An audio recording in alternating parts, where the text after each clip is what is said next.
여러분 안녕하세요. 사연을 적어 내려가는 오늘은 날씨가 무척 추운데요. 제 남편은 꼭 이런 추운 겨울날에 처음 만났었죠.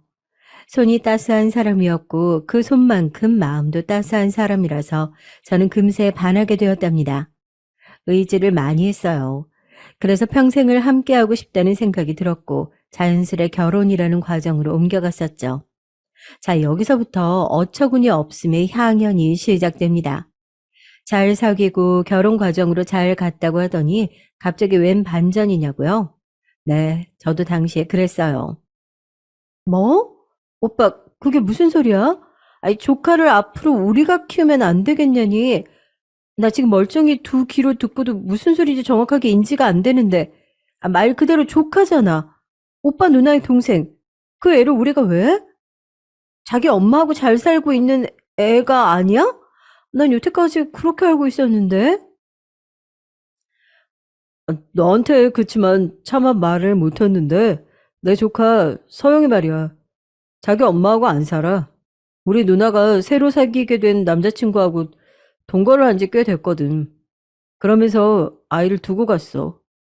어, 뭐라고? 아니, 성격 차이로 이혼하신 뒤에 줄곧 혼자 지내시는 거 아니었어? 남자친구?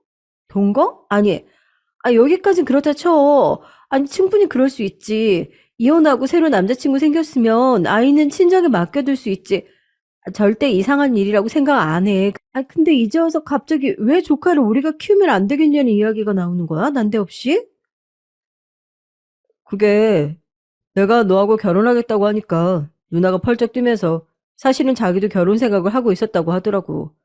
적어도 우리보다 빨리 결혼식을 올린 건데 아이가 있으면 재혼이 쉽지 않으니까 아이를 앞으로 계속 자기가 못 키울 것 같다고 이번에 못을 박았어. 아니, 심지어 우리보다 먼저 결혼 계획이 있으셨다고? 오빠, 그렇다 쳐도 어머니께서 계속 아이를 맡아오신 거 아니야? 아니, 이제 아이를 못 맡게 되신 사정이라도 있는 거야? 내가 그냥 솔직히 털어놓을게. 우리 엄마는 아이 보는 거 싫어하셔. 항상 짐이라고 생각하셨고, 대체 누나가 아이를 언제 데려가려나 오매불망 그것만 기다리셨어. 그런데 누나가 재혼의 걸림돌이라면서 아이를 영영 안 데려가겠다고 하니까 엄마 눈이 뒤집히신 거야. 저는 제가 도대체 무슨 얘기를 듣고 있는 건가 혼란스럽기만 했습니다. 정리를 하자면 남편에게는 누나가 하나 있습니다. 시누이라고 하기도 싫지만 아무튼 저의 시누이 되는 인간이죠. 시누이는 남편하고 4살 차이가 나고 일찍 결혼을 했었다가 성격 차이인지 나발인지 하는 이유로 이혼을 했어요. 이혼 당시에 5살이었던 딸 하나가 있고요. 이혼하고 나서 혼자 아이를 키우며 그렇게 지내는 것으로만 알았는데 남편에게는 부친이 안 계셨어요. 왜냐하면 시부모님께서 이혼을 하셨거든요. 사유를 들은 바 없었고 남편이 중학교 다니고 있을 때 두 분이 이혼을 하셨다고만 알고 있었네요. 그러니까 한마디로 홀 시어머니셨죠. 여기까지가 제가 연애하면서 알고 있던 시댁의 정보였습니다. 참고로 남편은 적당히 괜찮은 대학을 나와서 적당히 괜찮은 직장을 다니고 있었고요. 고액 연봉자는 아니어도 전망이 밝은 직종이었고 무엇보다 안정적인 일자리라고 할 수 있었어요. 남편 자체만 보면 훌륭한 신랑감이었고 제가 이 남자를 무척 사랑했기에 무조건 결혼으로 직진할 생각밖에 없었는데요. 갑자기 이렇게 시댁의 비화가 밝혀지다니요. 당황했겠죠. 알고 보니까 신우이는 자기 애를 내팽개친 지 오래였고 새롭게 남자를 만나서 동거 생활을 즐기고 있었어요. 최종적으로 재혼이 목표였고 하나뿐인 손주를 떠맡게 되신 시어머니께서는 그게 몹시도 못마땅하셨다고 합니다. 아이고야, 내 팔자야. 아유, 내가 어째서 애를 봐야 돼. 육아는 30년도 더 전에 끝낸 줄 알았는데, 이제 와서 혓짧은 소리나 들어야 되냐고, 이 연병을. 나를 왜 이렇게 박복한지 몰라. 아유, 옛날에 친정아버지가 나한테 이번에는 아들일 줄 알았는데 또 딸이냐고. 나를 화나게 했으니 너는 평생 박복할 거다. 이렇게 저주를 내린 게 그냥 아주 대단하게 효과가 있었던 게 분명하다. 개발아진 딸년 잘못도 눈에 넣으면 아프기만 할 손녀를 맡아 키워야 된다니. 아유, 암만 생각해도 열부터도 찌지겠네 그냥. 그렇게 그런 불만을 아이가 있는 앞에서 항상 하셨다는 거예요. 그걸 알고 남편이 깜짝 놀랐던 거죠. 어려도 알 건 다 안다고 어린아이 앞에서 그러시는 거 아니라고 남편이 사정사정 했는데도 시어머니께서는 시큰둥하셨다고 합니다. 자기 아이가 그런 취급 당하는 걸 알고서 시누이는 어떻게 나왔냐고요? 아무 반응도 안 했다고 하네요. 남편이 시누이한테 몇 번이고 아이한테 신경 좀 써라 이렇게 조언이며 간청이며 다 해봤지만 씨알도 안 먹혔다고 해요. 야, 그래서 나보고 어쩌라고. 애는 알아서 잘 크고 있는데 하여간 너만 유난이야 너만. 오히려 남편만 그 사이에서 유난 떠는 사람으로 되었다고 하더군요. 존재만 알고 있었지 어떤 인물인지 그간 알지 못했던 저는 커다란 충격을 받았습니다. 이제 막 초등학교 들어간 어린아이를 귀찮아하며 서로에게 떠넘기고 싶어서 안달이 난 시어머니와 시누이라뇨.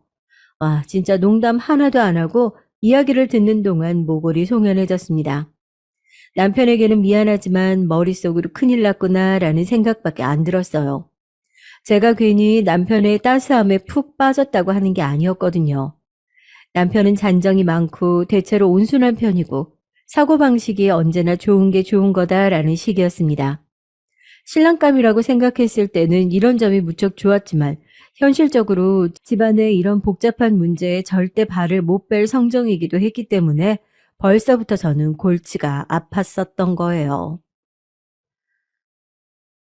이 남자 절대로 자기 조카 모른 척할 위인이 못 돼. 게다가 이런 이야기를 들으면서 내가 머릿속에 든 생각인데 그분들이 누울 자리를 보고 다리를 뻗고 있는 게 분명해. 집안에 이런 착하다 못해서 호구 같은 존재가 있는데 못하러 본인들이 사서 고생을 하겠어. 저는 제 짐작이 맞다고 여겼어요. 여러분이 저였다면 남편과 결혼하셨을 것 같나요? 결혼하자마자 시조카를 도맡아서 키우고 자기 친딸을 내팽개친 시누이와 한없이 자기 중심적이며 손해보는 것을 싫어하는 시어머니를 시댁 식구로 두면서 그렇게 사실 것 같나요? 제가 사실은 인터넷에 한번 익명으로 이런 상황을 나눈 적이 있어요. 그랬는데 반응들이 난리가 났었습니다. 결혼하라고 하는 의견은 하나도 없었고요. 무조건 파혼해야 되고 시어머니와 시누이도 문제지만 근본적으로 휘둘리고 사는 남자가 문제라면서 절대 평생을 약속하면 안 된다고 다들 난리도 아니었어요. 심지어는 이딴 걸 고민이라고 올리고 있으니까 자기 무덤 스스로 파는 여자들의 계보가 끊이질 않는 거라며 저를 욕하는 사람들도 있었고요. 그걸 보고 심장이 막 쿵쾅쿵쾅 뛰어서 글을 얼른 삭제했었죠. 저는 남편을 사랑했기 때문에 솔직히 말해서 남들이 뭐라고 하든 상황을 다 감싸주며 결혼을 하고 싶은 생각이 당시에 있었어요. 그러나 걸림돌이 있었죠. 결혼은 시댁만 끼어드는 게 아니잖아요. 네, 맞습니다. 바로 제 친정이었죠. 뭐야? 재혼 때문에 그게 욕심이 나서 자기 친자식을 외면해? 게다가 자기 하나뿐인 어린 손녀를 키우기가 싫어서 이제 장가드는 아들에게 떠넘기려고 한다고? 허휴, 모전 여전이네. 세상 천지에 그런 천박한 집은 내가 또 처음 보는구나. 민정아, 나는 너를 그런 집으로는 시집 못 보낸다. 차라리 평생 나하고 네 엄마 곁에서 꼭 붙어 살지 그러냐. 굳이 왜 그런 곳으로 연을 맺으려고 해. 남들은 가진 수를 써서라도 피할 수 있다면 피하고 싶은 집안일 텐데 부디 어리석은 선택하지 마라. 아버지께서 그렇게 말씀하실 줄 알았어요. 되도록 그 집안 사정을 순화해서 표현을 한다고 해봤지만 아버지께서는 역시 딱 그렇게 꿰뚫어 보시는군요. 아버지, 저도 머리로는 이 결혼 안 해야 된다고 생각을 하는데 가슴으로는 그 사람을 저버리기가 힘들어요. 저 그 사람 많이 사랑하나 봐요. 친정 아버지께서 단호하게 반대 의사를 밝히셨을 때 저는 그 앞에서 못나게도 눈물을 보였었죠. 옆에서는 친정 엄마께서 차마 말씀도 못 얹으시고 한숨만 푹푹 내쉬고 계셨어요. 제 친정이 아주 넉넉한 형편은 아니었는데 그런대로 괜찮게 사는 수준이었죠. 우여곡절도 있었죠. 제가 초등학교를 들어가기 직전 친정 부모님께서 아주 절친하게 지내오셨던 지인 부부를 위해서 보증을 잘못 서셨다가 빚더미에 앉으셨거든요. 그 당사자들은 이미 야반도주를 한 지 오래였고 친정 부모님께서는 애끓는 심정으로 차라리 그만 살까 이런 얘기도 많이 하셨습니다.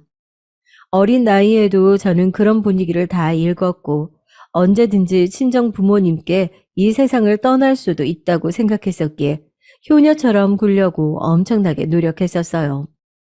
학교에서 힘든 일이 있어도 매번 집에 와서는 해맑게 웃었죠. 누가 시키지도 않았는데 집안일을 도맡아 했고 남동생을 돌보는 것도 제가 다 했습니다. 나이보다 이르게 철이 들어버렸어요. 양가 친척들은 저를 향해서 집안 사정은 어려워졌어도 여기는 첫째가 의젓하니 다행이다 이렇게 말을 해주셨죠.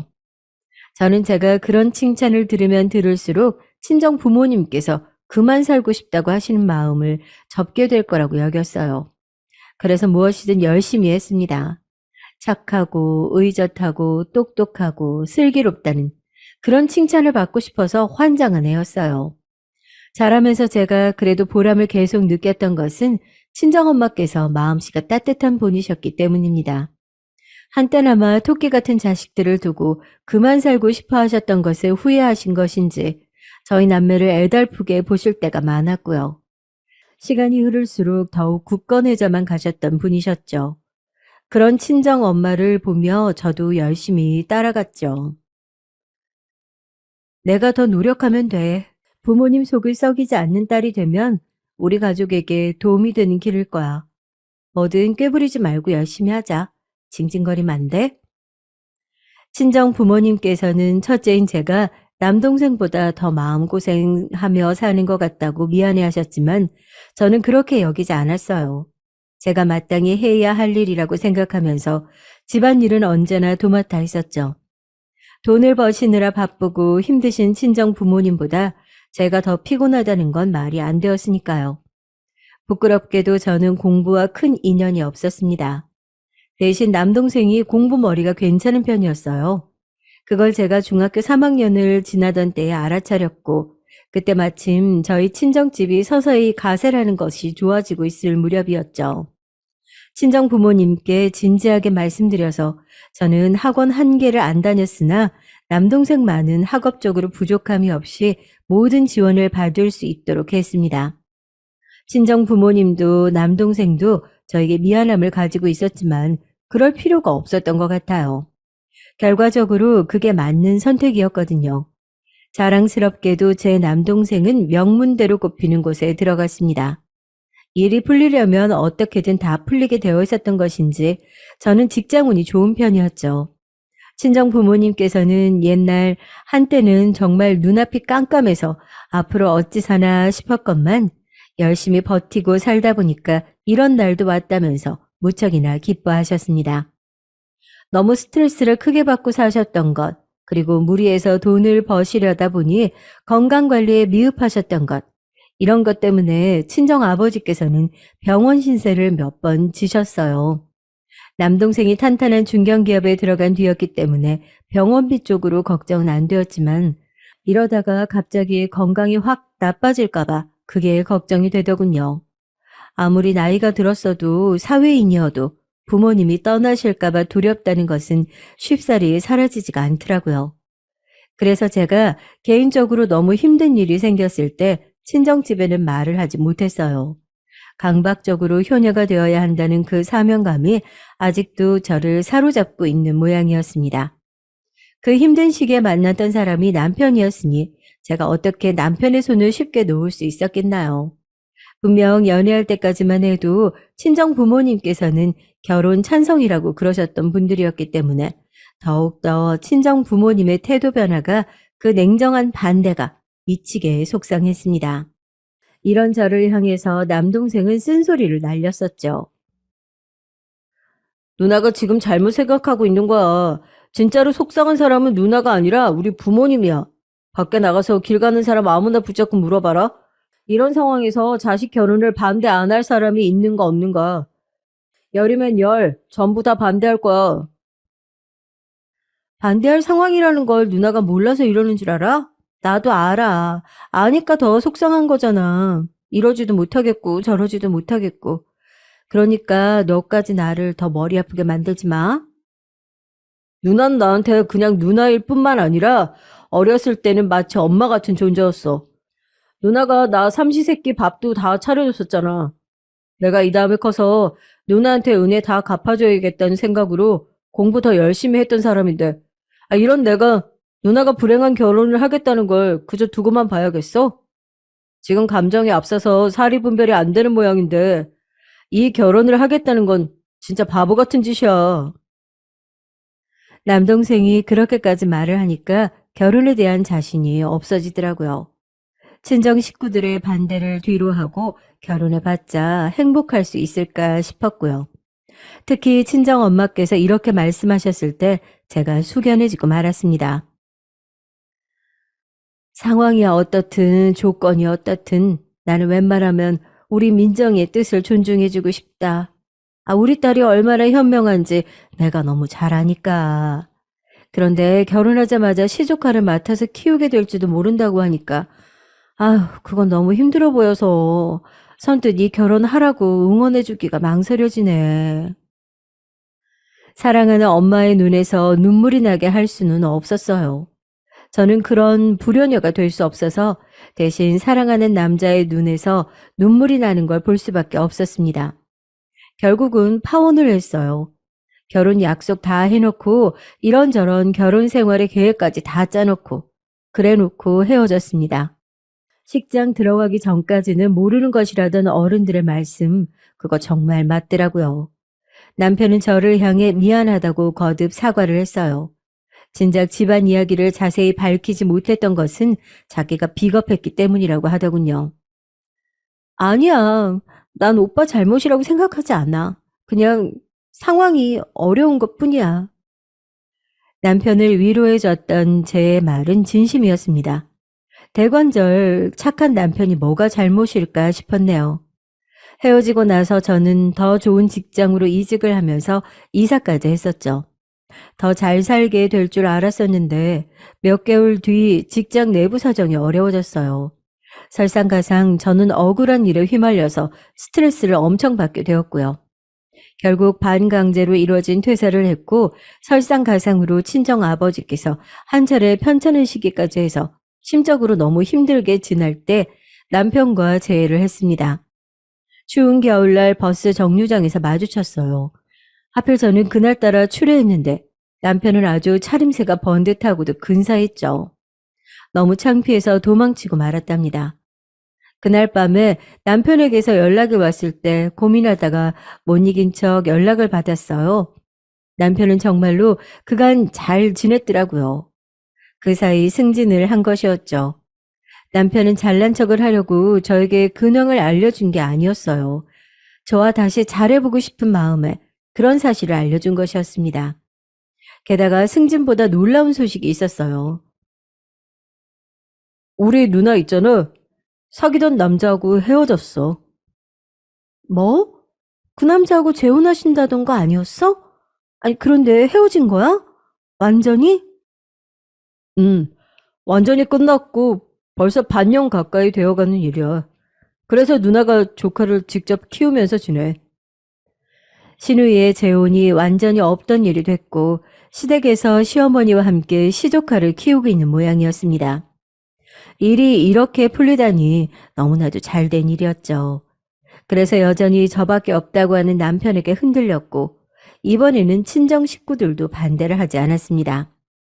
이젠 더 이상 건강 문제로 우리를 놀래키지 않을 줄로 알았는데 이번엔 네 아버지가 그렇게 또 병원 신세에 지셨던 걸 봐라. 사람 일은 어떻게 될지 모르는 거구나 싶어.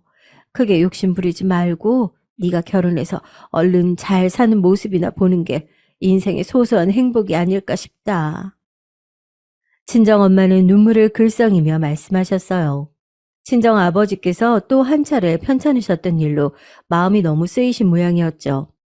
저는 이렇게 된 이상 남편과 결혼해서 행복하게 사는 모습을 보여드리는 게 최고라는 생각을 했습니다. 남동생이 저희 부부를 위해 당시 최신형이었던 냉장고와 세탁기를 사주었어요. 톱스타가 TV 광고를 하는 제품들이었는데 신우이가 보자마자 한마디 하더라고요. 와, 이거 진짜 부잣집들이나 쓰는 거 아닌가? 나는 TV에서만 봤지 실제로 이렇게 좋은 걸 쓰는 건 처음 봤네. 제 동생이 하나뿐인 누나 결혼한답시고 무리를 좀 했어요. 너무 고맙고 미안하더라고요. 에휴, 굳이 그렇게 애쓰는 말 할 필요 없어. 어차피 올케는 우리 집보다 사는 형편이 넉넉한 거 다 아는 사실이고. 거기 동생이 내 동생을 마음에 안 들어서 일전에 계획거품 물고 결혼 반대했다는 사실도 다 아는 건데 뭘. 새삼. 신혼집의 냉장고를 마구 열어보며 뒤적거리는 신우이의 언행에 제가 얼이 빠졌습니다. 아예 싸우자고 시비를 걸어오는 건가 싶었어요. 그런데 신우이가 혼자 놀러 왔던 게 아니라 아이를 데려온 것이었기 때문에 제가 꾹 참은 것이었죠. 어린아이 앞에서 어른들의 안 좋은 모습을 보여주기 싫었거든요. 시조카가 얼마나 눈칫밥 먹는 환경에서 자라왔는지 익히 짐작하고도 남는 저였습니다.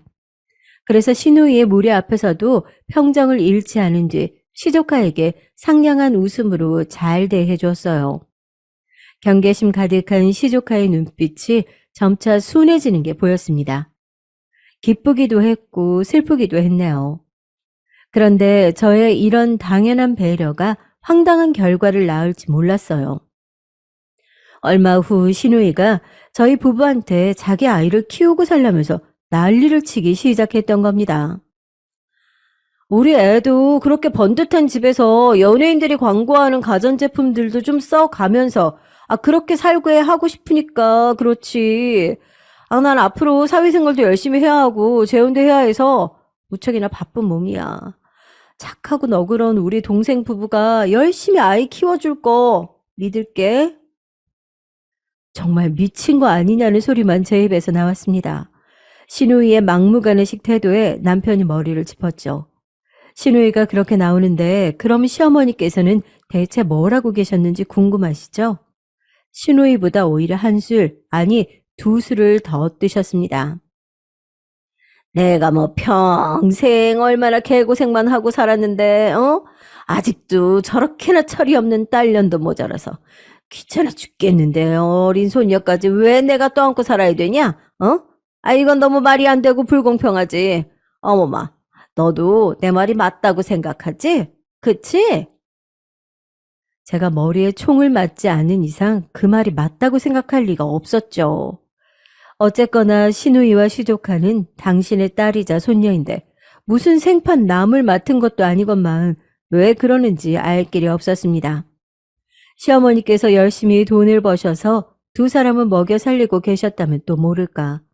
그것도 아니었으니까요. 남편이 진작부터 시어머니께 다달이 20만 원을 드리고 있었고요. 제가 결혼하고 나서 추궁을 해본 결과 평소에는 20만 원이었지만 무슨 일이 있거나 하면 50만 원이라든지 그렇게 훨씬 더 드리고 있었더군요. 그리고 신우이가 아르바이트인지 아니면 다른 것일지 모를 작은 일을 해서 얼마간 돈을 벌고 있었습니다. 시조카한테 들어가는 양육비는 그 친부가 다달이 얼마씩 보내주고 있는 것으로 저는 분명 그렇게 알았고요. 무엇보다 시어머니께서는 작은 집이나마 들고 계셨으니 심적으로 든든하셔야 맞는 법이었어요. 그러나 세상에서 당신이 가장 불행하고 힘들고 처절하게 살고 있다고 주장하셨습니다. 엄마, 그래도 엄마하고 누나하고 다 있는데 서영이를 왜 저희가 키워야 돼요? 그건 아니죠. 제가 결혼하더라도 서영이를 저한테 떠넘길 생각은 없다고 하시면서 큰 소리 치셨던 게 엄마셨잖아요. 제가 서영이를 키우고 싶다고 말을 해도 허락 안 하실 거라고 그러셨잖아요. 그런데 누나를 나무라시기는커녕 엄마가 더 하시네요. 아이고 말이야. 아유, 우리 아들이 아주 엄마를 원망하네. 이 엄마 보고 차라리 죽지 그러냐면서, 모진 말을 뱉는구나. 그래, 내가 죽어야지. 우리 아들한테 저런 소리 들을 바에는 내가 죽는 게 낫지. 네? 제가 언제 그런 소리를 했다고. 엄만 자꾸만. 신우이를 뛰어넘는 막무가내식 배째라가 시어머니셨습니다.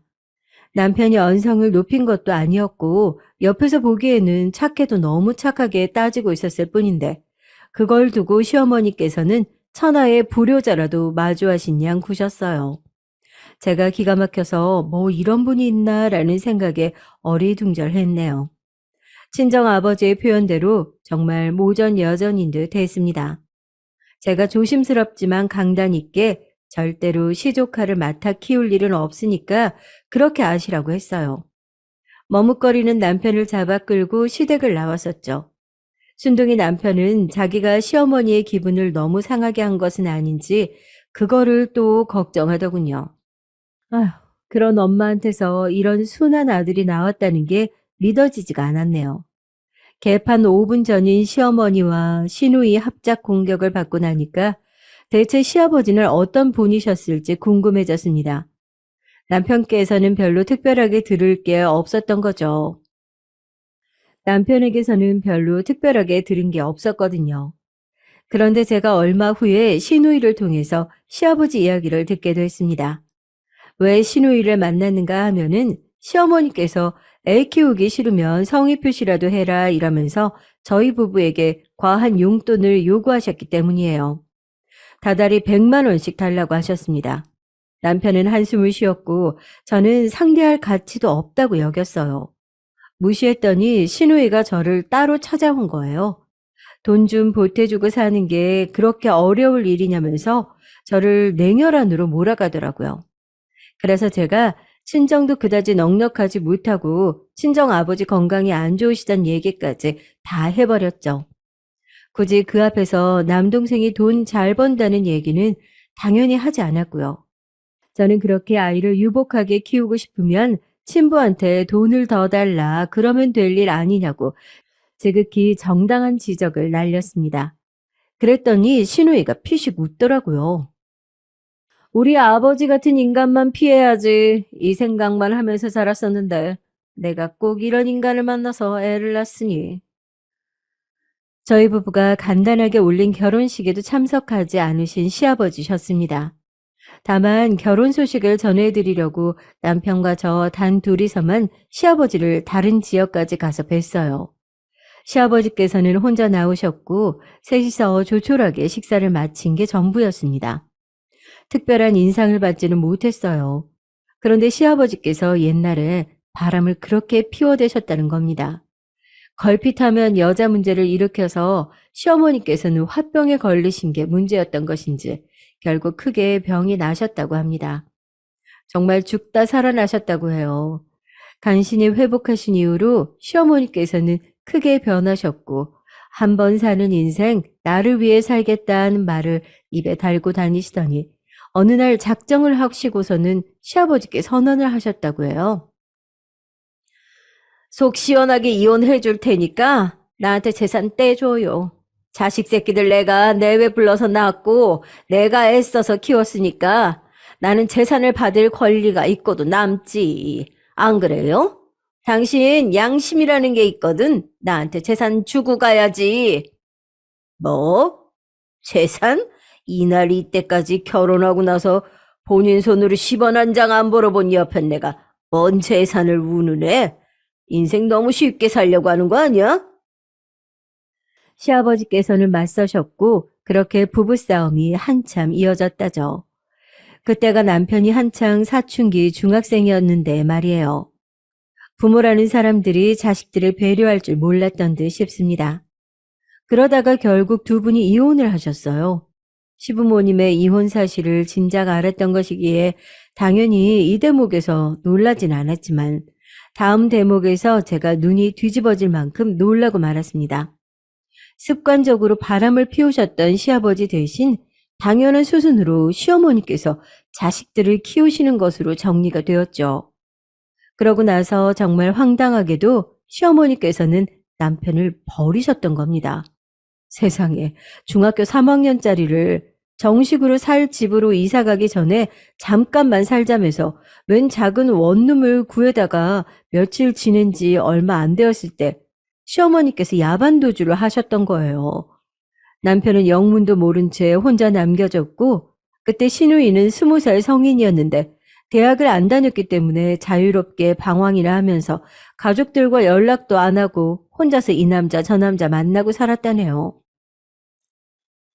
아버지께서 이 집안을 두고 하셨던 표현이 딱 맞았어. 이런 천박한 집안을 다 봤나. 아, 미친 거 아니야? 어떻게 중학교 3학년짜리를 혼자 두고 아무 책임도 안 질 수가 있었어? 완전히 제정신이 아니었습니다. 너무 놀라웠고 소름이 끼칠 정도였죠.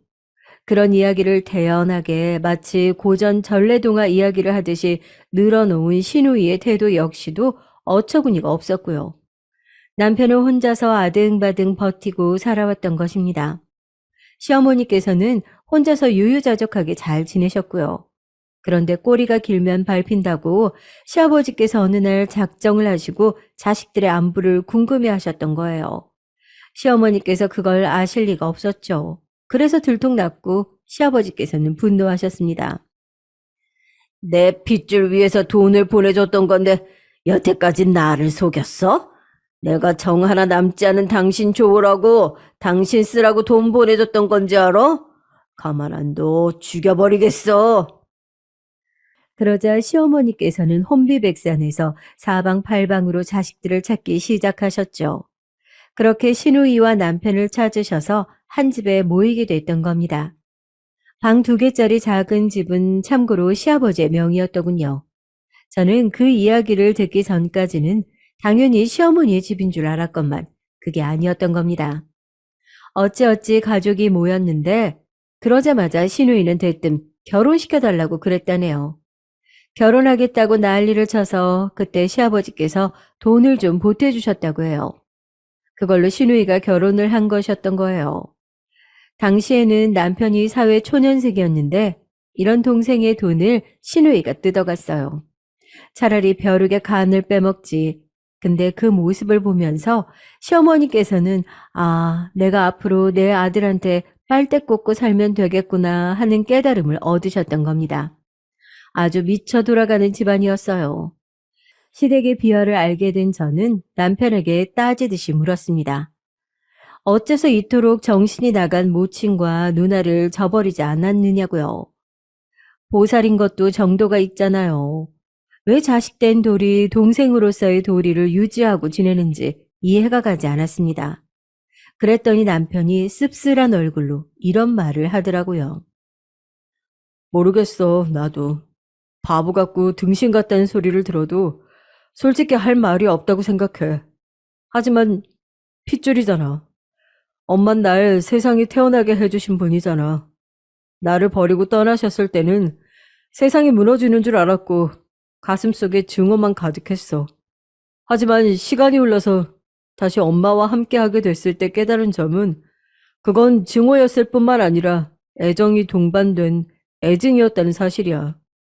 어쨌든 엄마하고 아버지가 내 부모님이라는 것, 인생에 도움 하나 안 되지만 누나가 유일한 내 형제라는 거, 그 사실이 나를 올가매는 것 같아. 혼자인 건 너무나도 외롭거든. 그걸 겪어봤기에 난 잘 알아. 그리고 나는 내 조카 서영이가 너무 불쌍해. 옛날에 내가 그랬듯이 서영이도 외로움이 뭔지 배우고 있었던 것 같아. 자꾸 마음이 쓰이고 외면이 안 돼. 하나뿐인 내 친족하잖아. 남편이 제 앞에서 고개를 떨구는 것도 마음에 안 들었고 남편의 이야기에 어느새 공감이 가고 있는 제 자신도 마음에 안 들었습니다. 파혼했던 시절 그때에도 저는 남편 하나만 보고서 결혼을 하려고 했던 사람이니 그저 아무것도 신경 쓰지 말고 남편만 생각하자며 이런 결심으로 애써 마음을 다잡았었어요. 사람 골 때리게 하는 시댁과는 별로 연결고리를 만들고 싶지 않아서 제가 거리를 좀 두었습니다. 시어머니께서 허구한 날 연락을 해대시며 백화점 가고 싶다, 가방 가지고 싶다, 며느리가 나들이 시켜줬으면 좋겠다, 이런 바람을 내비치셨으니 대꾸도 안 해드렸죠. 연락도 잘 안 받았고요. 제가 좋아서 저와 잘 지내고 싶으셔서 그러시는 것 같지도 않더라고요. 이렇게 어영부영 지내다 보면 별로 신경 쓸 일이 없이 결혼 생활을 해나갈 수 있지 않을까 싶었던 어느 날이었습니다. 시누이가 집을 나갔어요. 짐을 싹 챙겨서 사라졌더군요. 너무 황당했는데 더 황당한 건 저희 부부에게 보인 시어머니의 반응이었어요. 그 연병할 것이 새로 남자가 생겼다고 지난달부터 떠들어댈 때 표정이 묘한 걸 내가 심상치 않게 여기긴 했다. 설마 그래도 자기 새끼를 두고 잠적이나 할까 싶어서 가만뒀는데 아유 결국 이 사달을 내는구나. 우라질. 괜히 낳은 딸년 때문에 내가 평생 머리가 아프네. 아유 내가 이런 지경인데 어떻게 남겨진 손녀를 잘 볼 수 있겠니? 너희 둘이서 아유 좀 어떻게 좀 해봐라.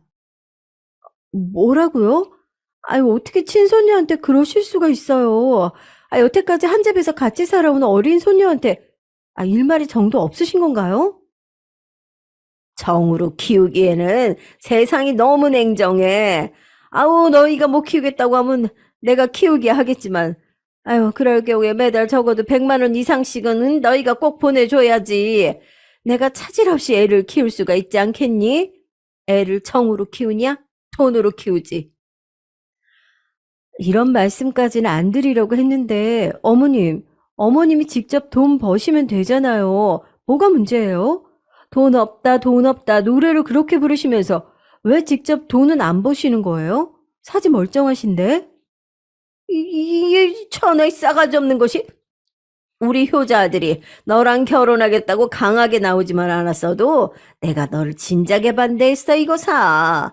딱 보니까 너는 처음부터 그냥 기가 세 보였고 재수가 없어 보였어. 반대 같은 소리 하지 마세요. 저희 결혼할 때 땡전 한 푼도 안 보태주신 분이 무슨 반대를 하시나요? 하, 이제 보니까 네가 아주 웃기는 콩떡이었구나.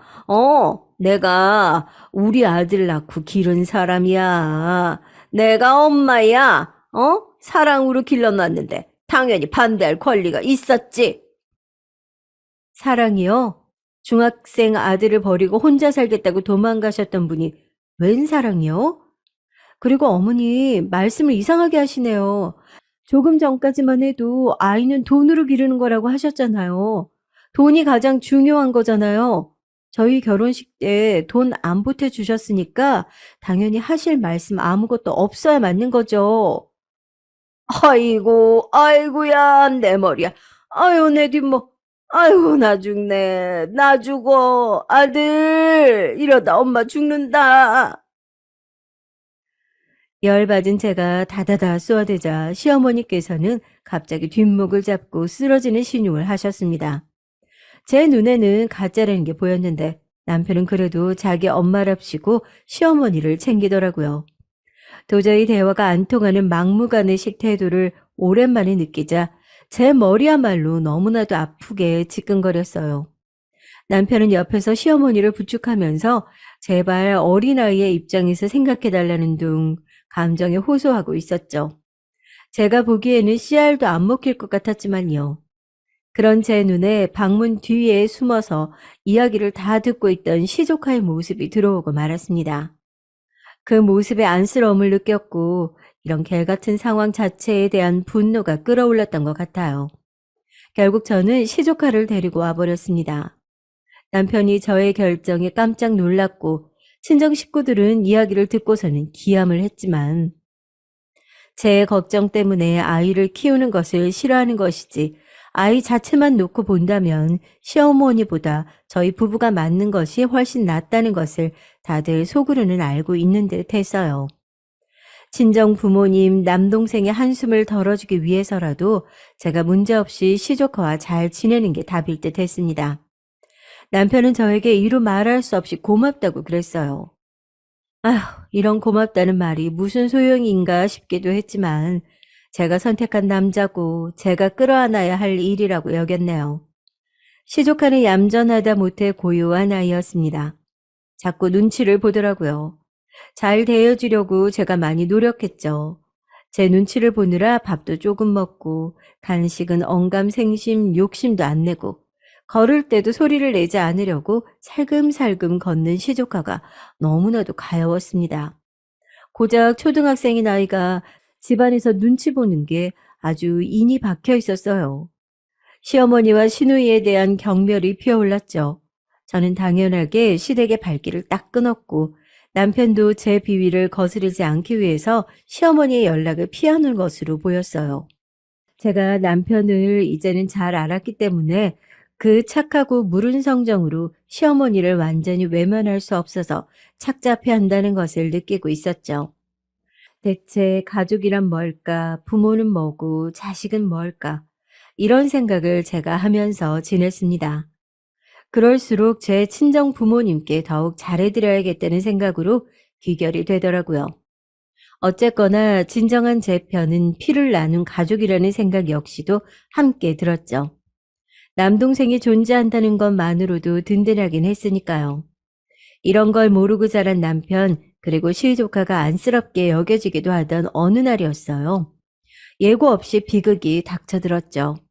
바로 그 전날까지만 해도 저한테 시조카를 보는 게 힘들지 않냐면서 전화로 제 걱정만 하셨던 친정 엄마이셨습니다. 세상에서 가장 든든한 제 편, 영원한 저의 지원군, 친정 엄마께서 교통사고를 당해서 현장에서 숨을 거두시고 말았어요. 웬 저녁 시간에 남동생이 전화를 했길래 드문 일이라고 생각하며 그 전화를 받았던 순간부터 저는 불길했었죠. 남동생이 엉엉 울고 있었거든요. 즉시 제 심장이 철렁 내려앉았습니다. 병원으로 가는 내내 오열했어요. 운전대를 잡은 남편도 울고 있었죠.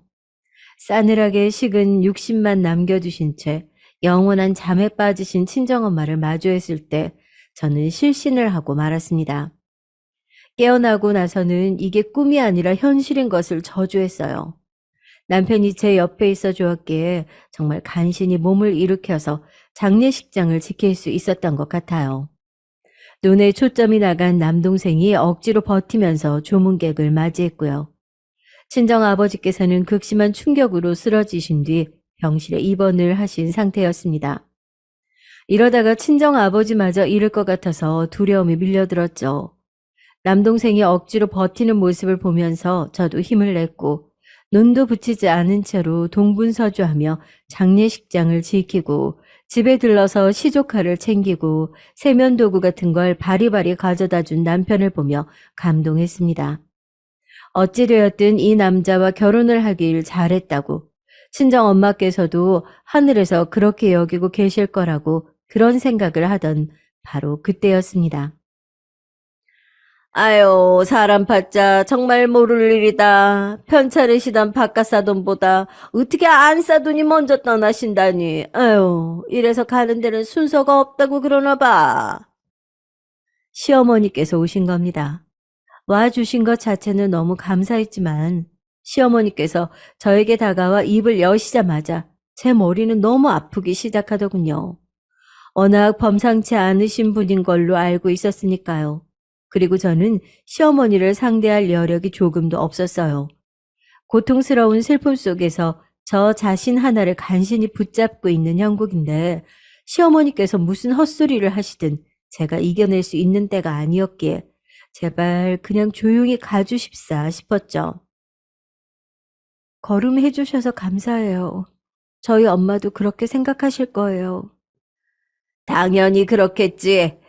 내가 솔직히 네가 싸가지 없이 굴었던 게 얄미워서라도 안 올까 하다가 그래도 내가 어른이고 너보다 나은 인성을 지닌 인생의 선배로서 응? 좋은 모습을 보여야겠다 생각이 들더구나.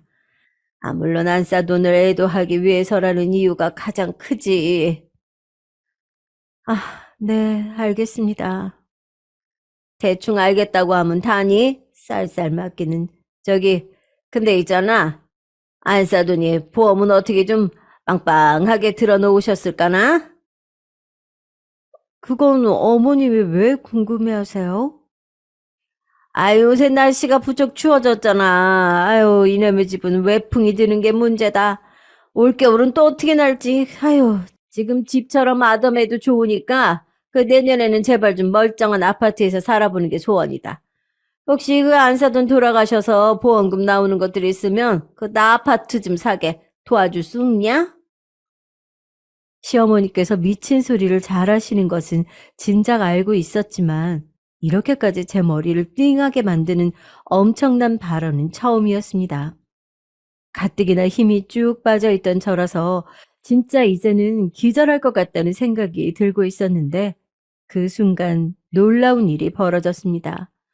언제 근처에 있었던 건지도 모를 남편이 시어머니의 뺨을 친 거예요. 이 악마야. 어떻게 이런 순간에도 본인 좋을 대로만 행동하실 수가 있어요? 당신 사람이 아니야. 너 지금 네가 딸을 때려? 우리 아들이 엄마를 때렸어? 말도 안 돼. 네가 돌았구나. 우리 아들. 내가 어떻게 이럴 수가 있어? 자꾸 아들이라고 하지 마세요.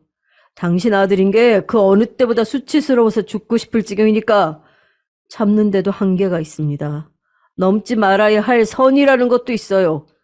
그런데 당신이 방금 그 선을 넘었어요. 당신은 더 이상 제 엄마가 아닙니다. 그러니까 아들이라고 부르지 마세요. 그리고 당장 꺼지세요. 내가 직접 끌어내기 전에. 제가 놀라서 입을 틀어막았고 시어머니께서는 완전히 얼이 빠진 채로 입만 뻐끔뻐끔 하시다가 남편의 무서운 표정에 압도당하셔서는 그대로 주랭랑을 치셨습니다. 이제껏 본 적 없던 남편의 모습에 저는 놀라움이 가시질 않았는데요. 잠시 후에 남편이 저를 살며시 안아주더니 조용히 흐느꼈습니다. 100마디 말보다 그것 하나가 남편의 심정을 저로 하여금 이해시키더군요. 저 역시 아무 말 없이 남편을 꼭 안아주었네요. 친정 엄마를 보내드린 이후 친정 아버지께서는 자식을 위해서라도 버티겠다고 하시며 마음을 다잡고 건강을 회복하셨습니다. 너무 감사한 일이죠.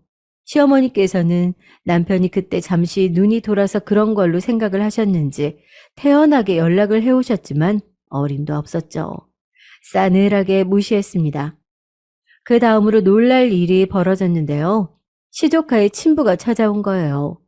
알고 보니 시조카의 친부가 이혼하면서 자기가 본가의 연락처를 종이에 적어서 줬었더라고요. 시조카는 그걸 고이 간직하고 있었고 제가 우연히 그걸 발견하게 되면서 이게 뭐냐고 물어봤던 거죠. 저희 부부가 시조카와 상의를 한 끝에 연락을 해봤는데요. 이틀 뒤에 친부가 화가 난 얼굴로 찾아왔습니다. 내가 이럴 줄 알았지. 돈만 붙이면 애를 잘 키우겠다고 하더니 다 거짓말이었어. 시누이에게 돈을 보내는 걸 끊겠다고 하더군요. 시조카는 데려가겠다고 그랬어요. 재혼한 상태였고 어린 딸을 새로 낳았는데 아들이 아니고 딸이라면 같이 키워도 되겠다며 시조카를 데리고 오는 것이 이미 집안 사람들에게 다 동의를 받았다고 했습니다. 얼떨결에 시조카를 내어준 저희 부부는 불안에 떨었지만 천만다행히도 시조카는 그 집에서 적응을 잘 했습니다. 아빠보다 오히려 아줌마가 더 상냥해요. 그리고 동생이 엄청 귀여워요. 앞으로 제 친동생 삼아도 된다고 그랬어요. 신이 난 시조카의 목소리에 안심이 됐죠. 그리고 저희 부부는 시아버지께 연락을 했습니다. 모든 상황을 다 말씀드리자 예상대로 크게 분노하시더라고요. 시어머니를 가만히 안 두겠다고 하시길래 제가 묘책을 드렸어요. 그건 바로 더 괜찮은 집을 구해준다는 명목으로 지금 집에서 시어머니를 나오시게 만든 뒤 그 집을 팔아버리는 것이었죠. 그 집은 어쨌든 시아버지의 명의였으니까요. 작은 아파트를 새로 얻어주겠다는 시아버지의 제안을 의심 없이 기쁘게 받아들이신 시어머니는 원룸으로 들어가셨습니다. 왜 자꾸 전화하세요? 이번이 전화 받는 건 마지막이에요. 아예 차단할 겁니다. 이 싸가지 없는 며느리야, 우리 효자 아들을 변심시켜서 네 입맛대로 데리고 사니까 즐겁냐? 그래, 즐겁게 살아봐라, 나는 훨씬 더 즐겁게 살 테니까. 제가 피식 웃으면서 전화를 끊었고 번호를 차단했죠. 진작에 남편의 휴대폰에서는 시댁과 관련된 각종 번호들을 다 차단한 지 오래였고요. 얼마 뒤 시아버지께서는 그 집을 처분하셨습니다. 그리고 시어머니에게는 연락 두절을 선사했죠. 시어머니께 남은 것이라고는 이제 원룸 보증금 500만 원이 다였어요. 눈물로 절규하시며 난리를 치셔봤자 아무 소용이 없었습니다. 그 곁에는 아무도 남아있지 않았으니까요. 돌아올 곳을 잃어버린 시누이 역시도 처지는 마찬가지였습니다. 남편은 더 이상 자기 가족들을 거들떠보지도 않았어요. 그리고 친정 아버지께 열과 성을 다하는 사위가 되었답니다. 그 덕분인지 친정 아버지께서는 지금까지 건강 문제 없이 평탄하게 잘 지내고 계시고요. 남편이 가끔은 저보다 제 동생과 더욱 사이가 좋아 보일 정도로 행복한 가족의 모습을 이어가고 있습니다. 안녕하세요. 자식 키우면서 안 그래도 힘든 일이 너무 많은데 가족이 협조해주지 않고 괴롭히면 더 빨리 지치게 되는 것 같아요. 저는 조금 느린 아이를 키우고 있는 40대 엄마고 그러면서도 가정을 지켜보겠다고 많은 노력을 해왔답니다.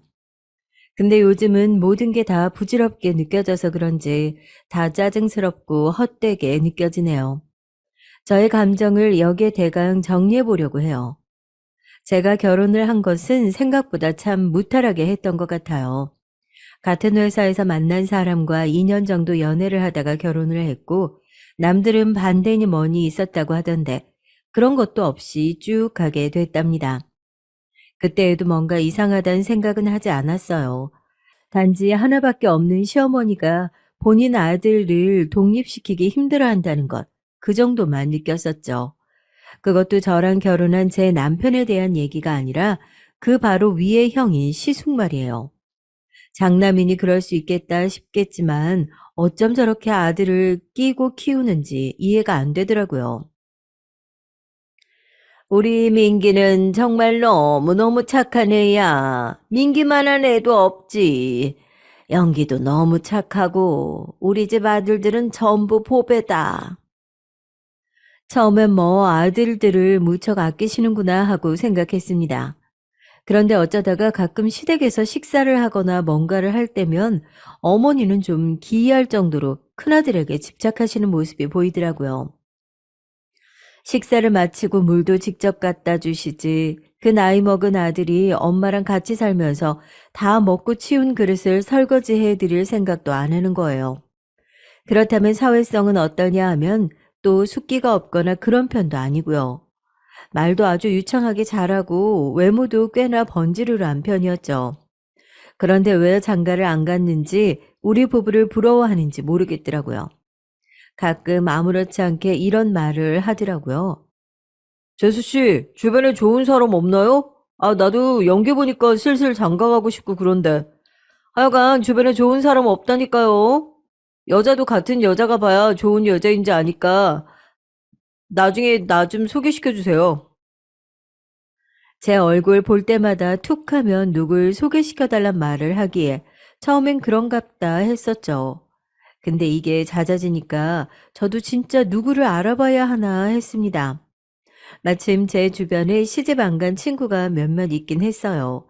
소개를 시켜줄 생각도 했는데 남편이 고민하더니 말리는 거예요. 어, 잠깐, 진짜 소개시켜 주려고? 아니야, 우리 형한테? 아, 누구를? 아니, 왜 소개시켜 주려고 그래? 당연히 친동생의 이런 반응에 저도 놀랄 수밖에 없잖아요. 그래서 왜 그러냐고 물어봤죠. 아, 우리 형 말이야. 생각보다 여자 보는 눈이 까다로워. 아, 진짜 여자가 없어서 장가를 안 가는 게 아니야. 많이 만났었는데 되게 눈이 높더라고. 아, 그냥 형이 인사치레로 하는 말일 테니까 그러려니 하고 두는 게 어때? 이렇게 말을 하는데 사실 저부터도 그렇게 내키지는 않았거든요. 그런데 남편의 만류하는 내용을 들어보니 굳이 뭐 내가 힘써야 할 필요가 있나 싶었습니다. 하지만 제 주변에도 이렇게 저를 닥다르는 친구가 한 명 있긴 했었어요. 심지어 본인 입으로 저희 시숙을 소개시켜 달라고 했다니까요. 윤주야, 너한테 아주버님이던가? 그 외에 결혼식 때 그때 되게 헌칠한 분. 그분 말이야. 나 소개시켜주면 안 돼? 너무 내 타입이라 나 진짜 그날 숨이 멎는 줄 알았다니까. 장가 안 갔고 여자도 주변에 없는 것 같다며. 진짜 나 딱 한 번만 만나보자. 응? 제 친구들 중 결혼을 안 한 애들이 몇 있는데 그중에서도 얘는 꽤 따지는 게 많은 친구였거든요. 그래도 애가 밝고 늘 명랑하고 성실하고 주변 분위기를 좋게 해주는 애예요. 고민하다가 둘의 만남을 꽤 대담하게 성사시키게 됐습니다. 이때도 여전히 남편은 뭐라 뭐라 말을 얹더라고요. 아니, 못하게 하려면 좀 더 화끈하게 막던지, 이도저도 아니게 무슨 파리 목소리 마냥 기어가는 소리로 말이에요. 아휴, 난 모르겠다. 아, 나중에 당신 후회하지 마. 사람 소개시켜주는 게 얼마나 골치 아픈데, 친구랑 사이좋게 남고 싶으면서 그런 거 함부로 해주는 거 아니야. 당신한테 한쪽이 가족이고 또 한쪽은 친구인 거잖아. 가족을 안 보고 담쌓게 될 리는 없지만 친구는 인연을 정리해야 될 수도 있어. 이런 이상한 경고를 하는데 남녀가 둘이 만나보고 아니면 마는 거지 쓸데없이 겁을 주더라고요. 심지어 만나게 해달라는 소리는 제 친구가 더 적극적이었으니까 본인이 알아서 하겠지 싶었습니다. 그런데 말이에요. 저는 번호만 알려주고 둘이 연락을 하게 했는데 참 희한하게도 만남이 성사됐지 뭐예요. 우리 시숙 쪽에서 먼저 제 친구에게 교제를 제안했다고 들었어요. 차마 제가 직접 못 물어보고 제 친구로부터 말이에요. 윤주야, 민기 씨 말이야. 그래, 그래. 나 이제 민기 씨라고 부를게. 아, 너한테 시숙이지만 나한테는 엄연히 만난 남자니까 말이야. 아무튼 나한테 어젯밤에 연락이 왔거든? 진지하게 만나보자고 말이야. 와, 나 완전 이상형의 남자한테 그런 말 들으니까 너무 행복한 거 있지. 진짜 너무너무 고마워. 나 너무 숨이 막힐 것 같아서 떨려가지고 회사에서 일을 못했다니까. 친구는 정식 교제를 하게 되었다면서 어찌나 우리 시숙이 마음에 들었다던지 정말 진심으로 너무 좋아하더라고요. 그런데 이쯤에는 제가 임신을 했을 무렵인데 어머니로부터 이상한 전화를 받게 됐어요. 그저 제 임신과 관련된 화제를 주고받는 내용이긴 했는데 중간에 제가 순간 궁금해서 시숙 안부를 물었거든요. 그때 돌아온 답은 너무 충격이라서 전화를 끊고도 한참 멍했습니다. 우리 민기 잘 있지? 민기 요즘 바쁘더라고. 하는 일이 많아서 말이야. 참, 너는 어떠냐? 병원 가보니까 뭐라고 해? 아, 산부인과 갔더니 애기 건강하게 잘 크고 있다고 이제 안정기라고 하네요. 어머니, 근데 아주버님은 연애 잘하고 계신다고 하던가요? 제 친구는 잘 만난다고 하던데. 아주버님 쪽 얘기는 잘 몰라서요. 궁금하더라고요. 그랬는데 어머니 반응은 영 뭔가 시덥지 않은 말투인 거예요. 제 친구는 그렇게 들떠있고 결혼까지 생각하고 있는데 말이에요. 아, 그 뭐더라. 네가 소개시켜줬다던 그 아가씨 말이야? 뭐 근데 글쎄 민기는 썩 성에 차지 않나 보더라. 애가 마음에 들면 얘기를 할 텐데 나한테 별로 말도 안 하더라고. 이건 무슨 친구가 저에게 얘기해준 분위기랑 너무 다른 거예요. 그렇게 시숙이 제 친구에게 잘해준다고 들었고 아주 하트 뿅뿅하게 만남을 진행시키고 있는 중이라고 들었거든요. 어머, 아주버님은 그닥 마음에 안 드신다는 거예요? 결혼 얘기도 나왔었다고 하던데 그 정도면 어느 정도 둘이 마음이 잘 맞는 줄 알았어요, 어머니. 근데 어머니는 묘하게 정색을 하시면서 약간 짜증스럽게 말을 하시는 거예요. 이거 너무 본인 아들만 귀하게 생각하시는 것 같더라고요. 아니 뭐 결혼을 아무나 하냐? 민기 말이야. 여자들이 줄 섰어. 아직도 그렇고 앞으로도 계속 그럴 거다. 거기서 잘 만나서 장가를 가야지. 아무나 만나면 안 되지. 우리 민기처럼 연예인이나 배우처럼 잘생긴 애가 일찍 장가 가는 거 봤어? 고르고 고르고 하다가 꽉 채워서 그때 하면 되지. 뭐가 급할 게 있냐? 이런 어투로 마음에 들지 않지만 그럴 거면 뭐하러 온 집안이 호들갑 떨면서 아들 장가를 보내야 된다고 했던 건지 어이가 없더라고요. 그리고 저야 시숙 생각을 잘 모르지만 제 친구가 괜히 저렇게 바람 잡아서 들떠있는 애도 아니거든요. 둘이 처음으로 만나게 됐다고 할 때에도 되게 긴장을 하고 갔고 여러모로 우리 시숙이 편안하게 해주고 긴장을 풀어주니 좋았다고 했거든요. 그리고 일주일에 2번 정도는 꾸준하게 만나는 것 같던데 어머니 말로는 썩 마음에 안 들었다고 하잖아요. 그쯤 되니까 남편에게 저도 이래저래 질문을 하게 되더라고요. 어머니 말씀으론 둘이 만나긴 하는데 아주버님은 별로 안 좋아한다는 식으로 말씀하시더라고. 내 친구는 지금 혼자 머릿속으로 결혼이며 큰며느리 자리까지 생각하는데 이거 좀 불길하네? 남자보다 여자가 이렇게 좋아하고 속도가 먼저 나가서 끝이 좋지 않은데 말이야. 남편은 이미 이렇게 될 줄 알았다는 듯 혀를 쯧쯧하며 말하는데 전 대책이 안 사더라고요. 그리고 약간 짜증도 났습니다. 아, 그러게 왜 친구를 소개시켜주냐? 너 이제 그 친구 안 볼 생각해야 돼. 아, 우리 형 매너가 좋긴 한데 여자들 보통 잘 속이는 게 아니야. 여러 명 만나봐서 완전히 애기 다루듯 여자들 머리 꼭대기에 있다니까. 아, 잘해주긴 하겠지만 네 친구랑 결혼할 생각은 없을 거야. 너무 들떠서 더 빠지게 하지 말고 적당히 환상 깨주고 헤어지는 게 나을 거야. 우리 형은 내가 볼 때 50이 다 되어도 저 상태면 장가 안 가. 아니, 못 가. 얘기를 한참 듣고 보니 남편이 애초에 처음부터 이런 만남을 반대한 이유가 있더라고요. 외모나 뭐나 여러모로 빠지지 않는 자기 형은 그냥 의뢰이 본인은 여자가 없다고 말을 한 것일 뿐 진짜 없어서 안 만나는 게 아니었던 거예요. 어딜 가나 여자들이 줄 서고 자연스레 연락하는 여자들이 꽤 있고 한 여자한테 종속되는 걸 썩 좋아하지 않는다는 거죠. 이런 상황이 되고 나니까 저도 친구 걱정이 되는 거예요. 아무리 본인이 소개시켜달라고 좀 더 졸랐다고는 하지만 애가 아주 푹 빠져있는 상황이었거든요. 조금씩 정을 떼보라고 어떻게 말을 하나 싶던 차에 전 제가 눈으로 충격적인 장면을 눈으로 보게 되었어요. 아니 글쎄 예의가 없어도 정말 너무 예의가 없는 게 아닌가 싶더라고요. 이날은 어머니가 저희 보고 저녁 먹으러 오라고 임산부 맛있는 거 해주신다고 하도 부르시기에 갔었거든요. 그리고 얼마 안 되어 시숙도 왔는데 세상에 웬 여자를 데리고 온 거예요. 전 너무 어이가 없어서 말도 어버버버 하면서 인사를 하게 됐답니다. 안녕하세요. 아주버님, 저기, 이분은 누구시죠? 그랬더니 시숙은 표정 하나 변하지 않고 그 여자를 쓱 쳐다보더니 아무렇지 않게 이런 말을 하는 거예요. 재수씨 오랜만이에요. 저기 정윤아, 인사해. 우리 재수씨야. 그러자 그 여자는 아주 수줍은 얼굴로 저를 보며 인사를 하는데 제가 이 여자분 이름을 물어본 게 아니라 관계를 물은 건데 너무 얼척이 없더라고요.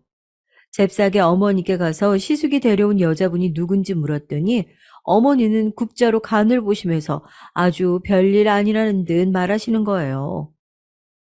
아, 그 아가씨? 우리 민기 회사 여직원이야. 가끔씩 이렇게 따라다니면서 밥 먹으러 와. 민기도 그냥 데리고 다니고 말이야. 하지만 제가 볼 때는 여자 쪽 눈빛이나 뭔가를 볼 때 평범하지 않았거든요.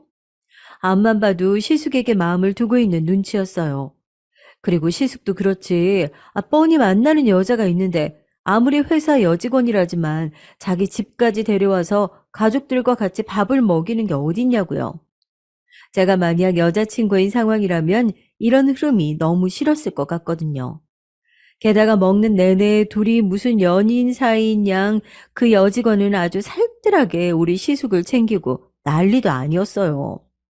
반찬을 놔줬다가 숟가락을 놔줬다가 물 떠다 주고 뭐 더 드시라고 아주 세상 그렇게 소란할 수가 없는 거죠. 상황이 이렇게 되니까 저는 점점 이런 시숙의 모습에 실망을 했고 뻔히 재수 씨가 소개시켜준 여자와 만나고 있으면서 제 앞에서도 저렇게 여직원과 치대고 노는 꼴을 보이는 게 좀 웃겼어요. 그래서 나중에 집에 돌아와서 친구한테 비슷한 얘기를 했더니 얘는 적잖이 놀라더라고요. 윤주야, 그게 진짜야? 아니, 그날 민기 씨가 집에 회사 여직원을 데리고 갔다고? 나한테는 야근할 거라고 그날 못 만난다고 하던데? 게다가 그날 오후부터 계속 연락도 안 되고 다음날 오전에야 겨우 전화를 받더라고. 이런 말을 들으니까 저는 괜히 움찔해서 더 친구를 말리고 싶더라고요. 그날 여자친구에게 비밀로 하고 자기 여직원과 둘이서 놀고 있었던가 싶어서 더 불쾌해지고 얼른 친구가 우리 시숙에게 정을 떼길 바랬습니다. 내가 아무리 멋모르고 시댁 식구가 되었다고 하지만 뭐 이딴 남자가 있는지 슬슬 화가 났고 말이에요. 하여간 친구를 단념시키는 데에는 시간이 꽤 걸렸고 나름 얘가 사람한테 정을 주면 얼마나 깊이 빠지는지 알기에 빨리 빠져나오게 하도록 무진 애를 썼어요. 저도 임신 중이고 신경 쓸 게 많은데 말이에요. 하여간 그래서 둘이 흐지부지 정리를 하게 됐는데 이후에 시숙의 행보를 보니까 정말 둘이 헤어지기 잘했지 뭐예요. 어머니가 명절 때 밤을 까면서 하시는 넋두리를 들어보니까 애초에 이성 간 개념도 없는 이상한 남자더라고요. 솔직히 어머니가 그렇게 키웠다고 보는 게 맞는 것 같아서 진짜 이 모자는 문제가 많다는 생각이 들었습니다. 하여간 우리 민기는 여자들이 가만 놔두지를 않아서 큰일이다. 아니 어제는 웬 여자가 문을 두드리더니 꽃을 주고 가지 뭐야. 민기 좀 갖다 주라나. 아휴 저번에 민기가 말했던 같은 헬스장 다니는 이혼녀인 것 같아. 아 운동 같이 하는 사람이라고 하더라고. 하여간 이 녀석은 어쩌다가 저런 잡스러운 여자까지 다 몰고 다니는지 모르겠다. 아 근데 어떻게 저렇게 잘났는 걸. 엄마인 내가 봐도 저 녀석은 보통 인물이 아니잖니. 아유 내 자식이라서 하는 소리가 아니고 진짜로 말이야. 대충 얘기만 들어도 느낌이 오지 않나요? 여자에 대한 개념이 썩 좋지는 않다는 게 감으로 느껴지더라고요. 무슨 운동하러 다니는 헬스장에 오는 이혼녀도 친해져가지고 저렇게 호감을 주고받고 앉아있는 건가요? 제가 아는 여자만 해도 잠깐 썸을 탔던 제 친구의 동시에 만나는 듯 했던 회사 여직원에 그 짧은 사이에도 몇 명 왔다 갔다 한 여자들이 있었답니다. 반대로 형제인 우리 남편은 글쎄요. 저라고 뭐 남편과 아내가 된 사이라고 해도 뭘 얼마나 알겠어요. 적어도 일단 제가 아는 선에서 여자 문제가 있지는 않았고 애시당초 연애한 것도 제가 거의 끌어당기다시피 했을 만큼 되게 수동적이고 소심한 사람이에요. 자기 형은 능동적으로 연애를 하기도 하고 어떻게 저렇게 주변에 여자들이 많은지 잘 이해가 안 간다고 하더라고요.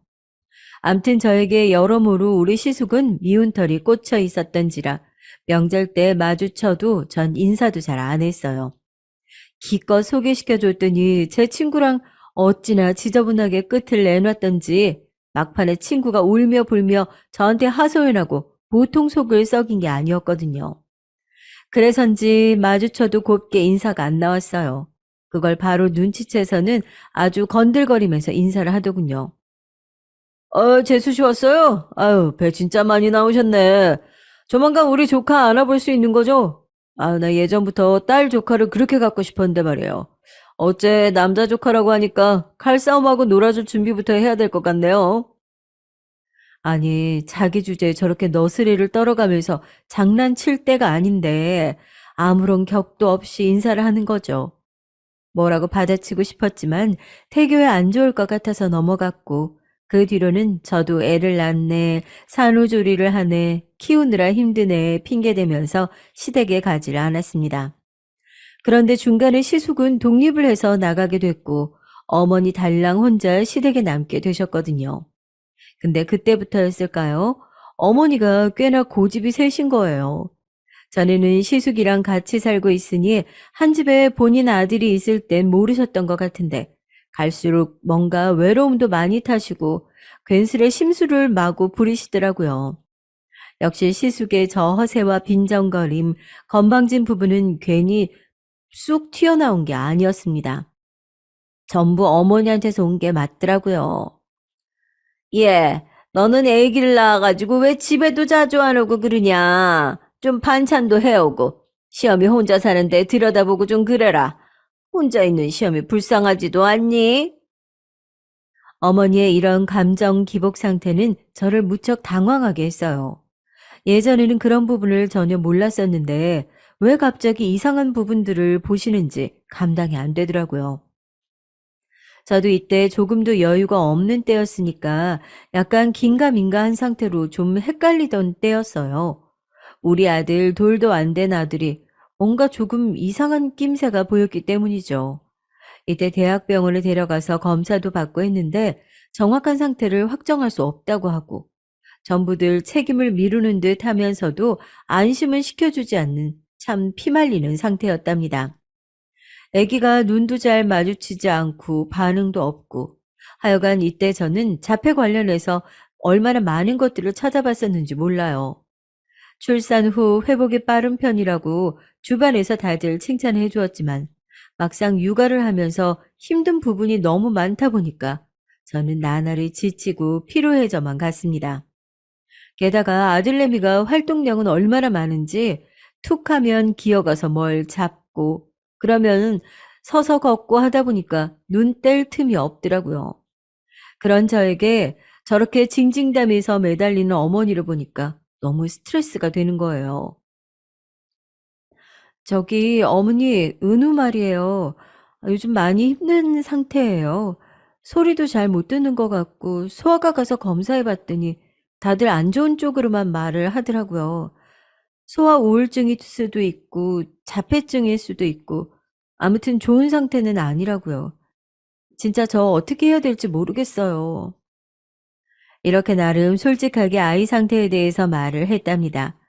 그러면서 저도 왠지 모르게 서름이 북받쳐서 약간 울컥한 상태였는데요. 어머니는 거기서 더 말도 안 되는 반응을 하시는 거예요. 남의 집 손주도 아니고 자기 손주에 대한 얘기를 하는데 어떻게 그걸 그렇게 받아들일까요? 아니, 은우가 왜? 무슨 일인데? 아유, 어쩌냐, 정말. 아니, 근데 말이야. 그 우울증이라는 게 나도 온 것 같더라. 진짜 요즘 맨날 그냥 가만히 있으면 눈물이 나. 그렇게 우울하고 살기 싫고 죽고 싶고 그렇다니까. 그러니까 내가 말하잖아. 니네들 우리 집에 좀 자주자주 오라고 말이야. 내가 몇 번을 말했는데 오지도 않고 그렇게 고집을 부려. 이때 저는 한편으로는 너무 소름이 돋았던 게 정말 공감 능력이 조금도 없으신 분 같아서 기가 막히는 거예요. 남들도 아니고 본인 손주가 어딘가 아파서 힘들다는데 그거에 대한 걱정은 조금도 하지 않고요. 그 하소연 속 들어있었던 우울증이란 얘기를 뽑아가지고 바로 자기한테 적용시켜서 앓는 소리를 하시는 거잖아요. 대체 저보고 어쩌란 건지 저는 어머니의 엄마가 아닌데 말입니다. 그럼 남편은 여기서 뭐 하냐 하면 아주 정말 기똥차게 바쁜 나날들을 보냈답니다. 하필 애가 아프고 저도 정신이 사나운 이 판국에 남편은 회사에서 승진한 지 얼마 안 된 시기였어요. 여기저기 불려다니면서 지방을 하루가 멀다 하고 매번 가다 보니까 좀처럼 집에 붙어 있는 날이 없는 거죠.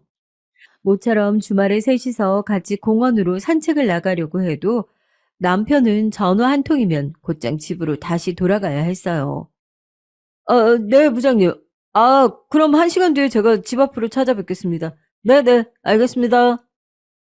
이러면서 저에게 미안해 죽겠다는 얼굴로 사과를 하곤 정말 발이 안 보이도록 무섭게 유모차를 움직여서 쌩하니 달리는 거예요. 그렇게 저랑 아들은 다시 주말 내내 집안에 덩그러니 남겨지고 남편은 밤 늦게까지 안 들어오는 거죠. 애는 아픈 것 같아서 엄마인 제 마음은 미어지는데 정말 조금도 숨 쉴 틈이 없는 저에게 어머니의 갱년기는 참 잔인하고 무섭더라고요. 왜 그 시기가 저한테 맞물려 들어와서 동시에 제 아들이며 시어머니까지 책임을 져야 하는 건지 모르겠었어요. 그러다가 어머니는 결정적으로 정말 제 기준에는 망언 같은 소리를 하시더라고요. 내가 정말 너무 우울해서 못 살겠다, 진짜. 그러지 말고 니네가 여기 들어와서 같이 살면 안 되냐? 어차피 연기도 매일 들어오는 게 아니잖아. 내가 은우도 봐주고 할 테니까 같이 살자. 응? 내 말 좀 들어보라고. 애시당초에 이게 말이 되는 얘긴가요? 어머니가 상실감을 느끼고 우울해하는 이유는 오로지 큰아들 시숙에게 있었어요. 근데 왜 막상 나가서 화려하게 살겠다는 나이 많은 아들한텐 말을 못하고 그 결핍감을 우리한테 채우려고 하는 거냐고요. 저는 단칼에 어렵다고 거절했고 그때부터 어머니와 저의 사이는 걷잡을 수 없이 나빠지게 됐습니다. 어머니 그건 안 돼요. 제가 다른 건 몰라도 그것까진 안 될 것 같아요. 은우 아픈 거 아시잖아요. 자폐로 거의 판정을 받게 될 확률이 높고 저는 그거 따라다니는 것도 정말 죽을 것 같아요. 그 와중에 어머니한테 연락도 드리고 제 나름 노력도 많이 했어요. 근데 왜 그걸 저희가 다 짊어져야 되죠? 그냥 아주버님께 말씀하세요. 다시 들어오시라고. 어머니는 그런 저의 말에 막상 본인 아들한테는 성질도 못 내면서 저는 엄청 만만하셨나 봐요. 아주 소리를 질러대고 울고불고 하면서 그 모든 분을 다 저에게 쏟아내시는 거예요. 심지어 며칠이 지나 저는 시숙으로부터 이런 기가 막힌 전화까지 받아보게 됐습니다. 재수 씨, 우리 어머니랑 사이가 지금 어색하다면서요? 아, 어쩌다가 그렇게까지 가게 된 겁니까? 어머니 지금 좀 혼자 외로워하시는 것 같은데, 말동무도 좀 하고, 우리 조카도 보여드리고, 그러면 어때서요? 아, 우리 어머니가 그냥 들어오라고 한 것도 아니고, 집 새로 사서 이사 갈 생각까지 하고 있었다고요. 아, 그게 재수 씨랑 영기한테 그렇게 안 좋은 조건도 아니잖아요. 노인네한테 그렇게 야멸차게 굴 일이 있어요? 진짜 보자 보자 하니까 이게 아주 번지르르하게 말만 그럴듯하게 하고 독립한답시고 나이 40이 넘어 자기 엄마한테 돈 꽤나 빌려서 나간 걸 제가 아는데 말이에요. 제 처신이나 잘할 것이지 뭘 우리한테 다 덮어 씌우려는지 너무 화가 났습니다. 아주버님, 아주버님 왜 뻔히 알면서 모르는 척 하세요? 어머니 지금 외롭다고 어쩌다 하는 거 전부 아주버님이랑 살다가 떨어지니까 그런 거 아니냐고요. 듣자 하니 뭐 제 형님이 될 사람이랑 같이 사신다면서요. 아, 그것도 엄청 어린 분이요. 결혼 허락은 못 받았고 같이 살긴 해야겠고 그래서 집 얻어서 나가신 거 아니에요? 아니 그런 사정은 그냥 아주버님과 어머님의 관계지 왜 이게 저희한테 떠넘겨지는 거예요?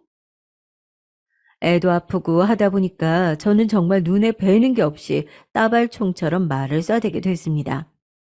대체 어쩌라는 건지 주제를 알고 덤벼야지 싶었어요. 내가 자식도 낳고 심지어 그 자식도 정상인 상태가 아니라 느리다는 판정을 받고 저 역시 제정신이 아니었어요. 그런데 어디 허울 좋게 지금 자기 엄마를 저한테 떠넘겨서 모시게 하려는 수작이냐고요. 시숙은 자기 아킬레스건 같은 개인사를 찔려서 열이 받았던지 저랑 알게 된 일에 처음으로 소리를 질렀습니다. 옆에서 불안해하던 남편이 놀라서 전화를 뺐을 정도로 말이에요. 재수 씨, 지금 말 다 했어요? 야, 이거 진짜 봐주고 있자니까 위아래가 없네. 무슨 입만 달리면 말 다 해도 되는 거예요? 내가 누구랑 살건 뭘 하건 어떻게 하건 재수 씨가 뭔 상관인데. 우리 어머니 얘기하는데 그런 가타부타한 내 사정이 왜 나오냐고요? 그런 얘기는 누구한테 들었어? 영기한테 들었어요? 정말 싸움이 불 번지듯 커지면서 남편이 제압을 한답시고 뺏었고 받아서 자기가 얘기한 건 아니고 엄마한테 들은 모양이다 하면서 아주 진땀을 빼더라고요. 자기 딴에는 나름 형을 어려워하는 구석이 있어서 그런지 엄청나게 쩔쩔매는 게 느껴졌습니다. 그러면서 시숙은 저에게 이날 정말 해서는 안 될 아주 끔찍한 말을 해버리고 말았죠. 지금 이 순간까지도 아니 저는 평생토록 시숙을 용서할 생각이 없어요. 그때 들었던 말은 여기에 적어서 모두의 공분을 사게 할 용의도 있긴 하지만요. 몇 번이나 고민하고 적었다가 지웠다가 결국 지웠습니다. 남한테 말 한마디 하고 끝나고 사라지는 게 아니라 어찌되었건 기록으로 남으니까요. 그리고 그걸 다시 적고 쓰면서 제 자신이 또 한 번 상처를 받은 것 같아서 그만하기로 했어요. 일단 대략적인 힌트를 남겨두자면 자폐 증상을 갖고 있는 제 아들에 대해 모든 걸 제 탓으로 돌리는 아주 상스러운 말을 했습니다. 우리 남편은 상황이 이쯤으로 치달은 데다가 그 모든 말이 오가는 정황을 자기 눈으로 보고 들었어요. 보통의 남편들이라면 이럴 때 어떻게 했을까요? 저는 그게 너무 궁금하더라고요. 왜냐하면 이날 남편의 행동은 정말 너무 마음에 들지 않았고 시숙의 저 밑도 끝도 없는 멍청한 폭언 이상으로 절 실망스럽게 했어요. 저기 좀 진정해, 당신. 아니, 왜 이렇게 싸움을 크게 만들어? 어머니부터 시작해서 왜 형까지 불을 붙이냐고. 형 성격 장난 아니라고 내가 전부터 얘기했잖아. 하하호호 웃으면서 말은 하지만 속은 알 수가 없다니까. 나도 형 어렵단 말이야. 무슨 말인지 알겠어? 나이 차이 3살밖에 안 나지만 어릴 때 형한테 많이 맞고 자랐고 솔직히 아직도 어려워. 그러니까 최대한 형이랑 부딪히지 말랬는데 대체 왜 그래? 이러니 제가 화가 안 나요. 지금 길 가다가 뒤통수 얻어맞고 땅에 쓰러진 사람한테 왜 하필 그 시간에 걸어 다니다가 얻어맞냐고 야단치는 거나 마찬가지예요. 남편은 우울증을 호소하며 객기를 부리는 본인 어머니나 저에게 끔찍한 망언과 어머니 덤태기까지 씌우려 했던 본인 형에 대해선 특별한 비난이 없었습니다. 그러면서 끝에 덧붙이는 말은 정말이지 너무나 가관이어서 저를 기함하게 만들었어요. 그 말인즉 이렇습니다. 솔직히 말이야, 나도 그렇게 따지면 당신한테 불만이 없는 거 아니라고. 꼭 그렇게 우리 가족 모두와 불화를 만들면서 이렇게 힘들게 만들어야겠어? 당신만 참고 있는 거 아니고 나도 얼마나 참고 있는지 아냐고. 이러니 저도 어이가 없어서 물었어요. 대체 뭘 그렇게 참았냐고 말이에요. 아, 진짜. 내가 말 안 하려고 했어. 당신도 은우 때문에 힘들어 보이니까 말이야. 근데 있잖아. 당신 해도 해도 정말 너무해. 내가 이렇게 바쁘고 힘들게 일하고 들어오는 거 알지? 주말에도 나가서 처자식 먹여 살리겠다고 일하는 거 알지 않냐고. 그런 나한테 당신이 무슨 따뜻한 밥 한 끼라도 준 적 있어? 힘들다고 맨날 누워있고 시장에서 사온 반찬이나 주고 말이야. 직접 밥 따뜻하게 차려준 적 있냐고. 퇴근하고 들어오면 늘 얼굴은 우중충해가지고 넋이 나간 표정으로 있고 말이야. 이때 저는 정말 모든 이성을 잃고 말았어요. 차라리 저랑 아무런 관계도 아닌 억지로 혈연이 되어버린 시숙의 몰상식한 말들은 다 그렇다고 치자고요. 100번 양보해서 말입니다. 하지만요, 저희 남편은 저와 함께 저 아이를 만든 장본인이며 그 아이 아빠예요. 아이 하나 키워보겠다고 본인 밖에 나가서 힘들게 일하고 온다면 왜 그 아이를 키우겠다고 하루 종일 끼고 살며 먹이고 입히고 재우고 병원이며 치료를 데리고 다니는 제 생각은 안 하는 걸까요? 간신히 누르고 있었던 서러움이 터져나오면서 저는 방에 혼자 들어와서 문을 잠그고 터져나오는 울음을 그냥 입으로 틀어막고 있었습니다. 너무나도 제가 두려워했던 아이의 자폐 판정이 나오려는 상황에 앞서 누가 절 위로해도 모자랄 판에 모든 상황이 저를 비웃듯 아주 우습게 가고 있더라고요. 그날 밤부터 저는 몇 번이나 얼마나 진심을 다해 이혼이라는 글자를 핸드폰 검색창에 올렸다가 지웠는지 모르겠어요. 물론 마음 같아서야 몇 번이라도 당장 짐을 싸서 나가고 싶었습니다. 하지만 사실 딱히 그럴 상황이 되지 않았어요. 당장 제 홀몸도 어떻게 나가서 뭘 해서 먹고 살아야 할지 모르는 판에 아이를 두고 나갈 수도 없었고 말이에요. 진짜 이런 부분까지 생각을 하면서 모든 비참함이 땅을 치닫는 느낌이 들었고, 나라는 사람은 결혼을 하고서 얻은 것은 하나도 없고 모든 게 다 짐만 되었구나 싶어 무척 절망했어요.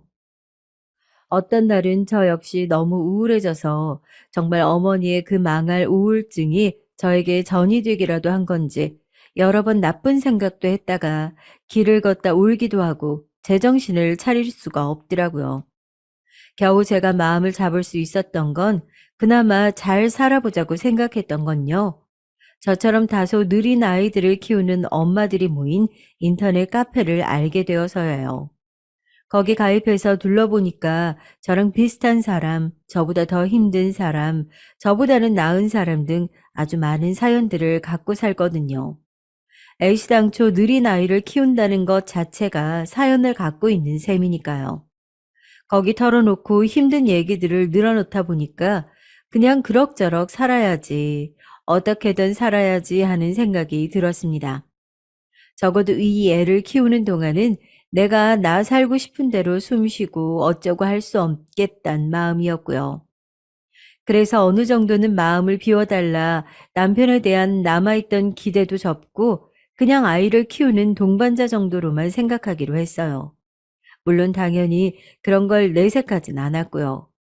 정말 억울하고 어째도 저에게 딱히 능력이 없으니 어쩌겠어요. 나가서 이 아이랑 둘이 살기에 저에게 경제력도 없고 뭣도 없으니까요. 그런 와중에 어머니는 슬슬 연락을 해오기 시작했고 저도 하는 수 없이 그냥 받기로 했습니다. 그 난리를 쳐놓고도 약간 간을 보더니 제가 조금씩 전화를 받아주기 시작하니까 또 만만하다고 생각했었나 봐요. 한사코 김치를 줄 테니까 다녀가라고 하기에 어쩔 수 없이 그날 아들과 함께 택시를 타고 시댁에 갔는데 거기서 어머니는 또 한 번 제 뒤통수를 때리는 소리를 하더라고요. 처음엔 기가 막혔지만 곰곰이 생각해보고 또 생각해보니 완전히 제가 막 극구 반대할 사안은 아닌 것 같았어요. 니네 말이야. 언제까지 그 집에 살 거냐? 그러지 말고 내가 돈 불려줄 테니까 나한테 맡겨둬라. 너도 알지? 내가 어느 정도 돈에 감각이 있는 거 말이다. 한동안 민기 내보내고 내가 살 맛이 안 나서 다 내려놓고 싶기는 했는데 그래도 역시 위로해주는 건 돈밖에 없더라. 돈은 사람을 배신 안 해. 니네도 그렇게 궁상 떨고 아침 저녁으로 박 터지게 싸움에 살지 말고 아무것도 고민하지 말고 나한테 2억 맡겨놔. 은우 키우려면 앞으로 돈 더 많이 들 게다. 그거 다 연기 월급으로 감당할 수 있겠어? 아주 택도 없다. 니들끼리 절대 못 살아남고 있는 거라도 재테크해서 불려야지. 자신 없으면 나한테 맡겨. 처음엔 저도 돈 맡기라는 소리에 화가 나서 반박을 하려다가 구구절절 듣다 보니까 그렇게 틀린 말은 아니더라고요. 어머니가 돈 불리는 데에 재간이 있다는 것은 예전에 연애할 때도 남편에게 들었던 얘기고, 어머니는 본인 남편 일찍 보내고 그만한 집에 살며 또 아들 하나는 집을 사주고 또 하나는 독립시켜서 내보낼 정도로 여유가 있는 편이었어요. 하지만 무조건 다 대두진 않을 거고 니들도 니네 경제력은 알아서 기를 수 있도록 하라는 입장이었죠. 제가 그런 부분에선 어머니를 어느 정도 신뢰하는 부분이 있기는 했습니다. 그래서 한참을 고민하다가 어쨌든 이 돈이 모두 누군가에게 쏠려 있는 재산도 아니기에 그냥 결정하게 된 거죠. 남편에게도 고민 끝에 의논을 했더니 조금도 망설이지 않고 대답을 하더라고요. 잘 됐네. 남들은 우리 어머니한테 와서 어디 투자해야 되냐고 묻기도 해. 그런데 우리들은 자식이랍시고 어머니가 알아서 정보 주려는 데다가 저렇게 알아서 해주신다잖아. 얼마나 다행이야. 아휴, 말이 나왔으니까 하는 말이지만 우리 어머니 같은 분이 어딨냐? 이렇게 자식처럼 생각해서 해주겠다는데 너도 이제 불만 좀 작작 토로해. 남편이 이렇게 굳이 하지 않아도 될 말까지 하면서 저를 가르치려 들길래 그냥 말을 잘라버렸고 어찌되었건 부부가 상의해서 이 부부는 뜻이 맞았으니 그 돈을 어머니께 맡겨두도록 했습니다. 하지만 이 일은 아주 거센 풍파를 만들어내고 뒤이어 정말 감당할 수 없는 가정의 파괴를 끌어내게 됐어요. 지금 이 사연을 쓰고 있는 제 입장을 만들어내기까지 시간이 그리 오래 걸리지 않았답니다. 생각해보면 이때의 흐름을 제가 여기 적으면서 되짚어봐도 이해가 안 되는 구석이 있어요. 제가 많이 힘들고 넋이 나가 있긴 했던 건지 아니면 적어도 어머니가 어지간히 돈에 있어서 신뢰도가 있긴 했던 건지 잘 이해가 안 된다는 겁니다. 그렇지 않으면 왜 그 돈을 턱 맡겨서 남 좋은 일이나 시키도록 냅뒀던 것일까요? 일단은 맡겨둔 상태로 그렇게 시간이 흐르긴 했는데 저도 가끔 느린 아들을 키우는 커뮤니티 엄마들이 주는 정보들을 보다 보니 교육 환경이나 인프라 등 많은 생각이 드는 거예요. 일찍이 이사를 하는 게 낫지 않을까 싶고 갑자기 결정할 게 너무 많아지더라고요. 어릴 때일수록 판단을 빨리 해야 할 것 같아서 어머니께 연락을 했습니다. 그런데 반응이 좀 이상한 거예요. 어머니, 제가 주변 엄마들한테 물어보니까 은우 키우기에는 아무래도 이쪽 동네는 아닌 것 같더라고요. 어머니도 몇 번 와 보셔서 아시겠지만 학군도 좋지 않고 치안도 썩 훌륭하진 않으니까요. 어린이집부터 시작해서 전 한 번에 초등학교까지 같은 동네에서 연계시키고 싶은데 좀 더 건너 동네로 이사 가는 것도 좋을 것 같아요. 혹시 어머니 그때 저희가 맡겨드린 자금으로 이미 뭔가 하고 계신 거예요? 아니면 그냥 저희 다시 그거 물리고 이사 자금으로 좀 보탤까 해서요. 전 마음이 아주 분주한 상태였고 빠르게 대답이 나와야 하는데 어째 어머니가 민기적 말씀을 하시는 거예요. 그게 아니 무슨 이사를 간다고 그래. 아니 지금 사는 데에서 뭐 그렇게 틀릴 것 같다고 유나를 떠냐? 별거 없어. 아이 그런 거 이사 안 다녀도 우리 민기랑 연기 잘만 키웠다. 은우도 네가 조금만 더 신경 쓰면 된다. 쓸데없는 생각하지 말고 그냥 살아. 처음엔 저도 그냥 어머니가 아들이 멀리 이사 가는 거 싫어서 그러시는 줄 알았어요. 그런데 제 딴에는 나름 이런저런 계획을 세우다 보니까 빨리 돈의 흐름에 대해서 파악이 되어야 했거든요. 그래서 돈에 대해서 깊게 들어가서 여쭤봤는데 어머니는 자꾸 벌컥 화를 냈다가 어쨌다가 말을 자꾸 얼버무리시는 거예요. 아유, 내가 어련히 알아서 하겠냐, 어? 알아서 굴리고 있다니까. 그리고 돈이 어디 뭐 넣어놓고 며칠 있다 땡 하면 불려서 나오디? 시간을 들여야 하는 거야. 아유, 나도 알아보고 여기저기 돌리고 하느라 아주 정신이 없어 죽겠다. 하여간 전화 끊어. 이렇게 벅벅 화를 내시는 모습을 보니 왜 이렇게 제가 야단을 맞아야 할 일인지 모르겠는 거죠. 처음부터 아들 부분의 재정에 참견하시면서 본인이 맡아주겠다고 가져가 놓으시고선 진행 여부 하나 못 물어보는 건가요? 얼떨결에 전화를 끊긴 했지만 정말 왠지 모를 뒤숭숭한 불안한 마음이 들더라고요. 설마 혹시 돈이 뭐가 잘못된 건 아니겠지 하는 별 생각이 다 들어오기 시작했습니다. 그러면서 급기야는 왜 내가 이렇게 맡겨놓고 무슨 죄인인 양 질문조차 못하고 이게 뭔가 싶어 하루하루 옥죄듯 답답하더라고요. 쎄하다고 느꼈던 시기에 몇 번이나 전화를 했지만 어머니는 전화를 받지도 않으시는 거예요. 나중에 남편을 시켜서 전화를 걸어대도 자꾸 바쁘다는 둥 끊어버리시고 제가 이 문제를 갖고 남편에게 논했지만 대수롭지 않다는 듯 받아치더라고요. 어머니도 바쁜가 보지 뭐. 대체 뭐가 문제야? 왜 나까지 시켜서 전화를 해보라 그래? 당신도 진짜 너무 피곤해. 이처럼 무엇 하나 해결된 것 없이 상황이 갑갑하게 흘러가다 보니 그대로 넘기기엔 저도 참 머리가 아프더라고요. 그리고 인생은 왜 대체로 나쁜 예감이 거의 맞아 들어가는 건지 모르겠어요. 뭘 어쩌는 게 좋을까 싶어서 한참 고민을 하던 차에 순간적으로 저는 아주 불길한 마음이 훅 들어왔어요. 혹시나 정말 만약에 어머니가 이 돈을 잃는다든지 아니면 뭔가 잘못된다면 그땐 어쩌지? 이런 생각이 드는 거예요. 이렇게 계속 방황하던 중에 정말 돈 얼마 맡겨두고 정신병에 걸릴 지경이더라고요. 못 참고 저는 결국 날을 잡아서 어머니와 직접 만나려고 찾아갔죠. 이래저래 들릴 때가 많지만 이렇게 약속도 없이 불쑥 찾아든 절 보더니 좀 당황하시더군요. 평소에 어머니와 저의 관계라면 특별할 일도 아닌 것을 얼마간 본인이 뭐가 그렇게 찔리는지 전화를 피했었잖아요.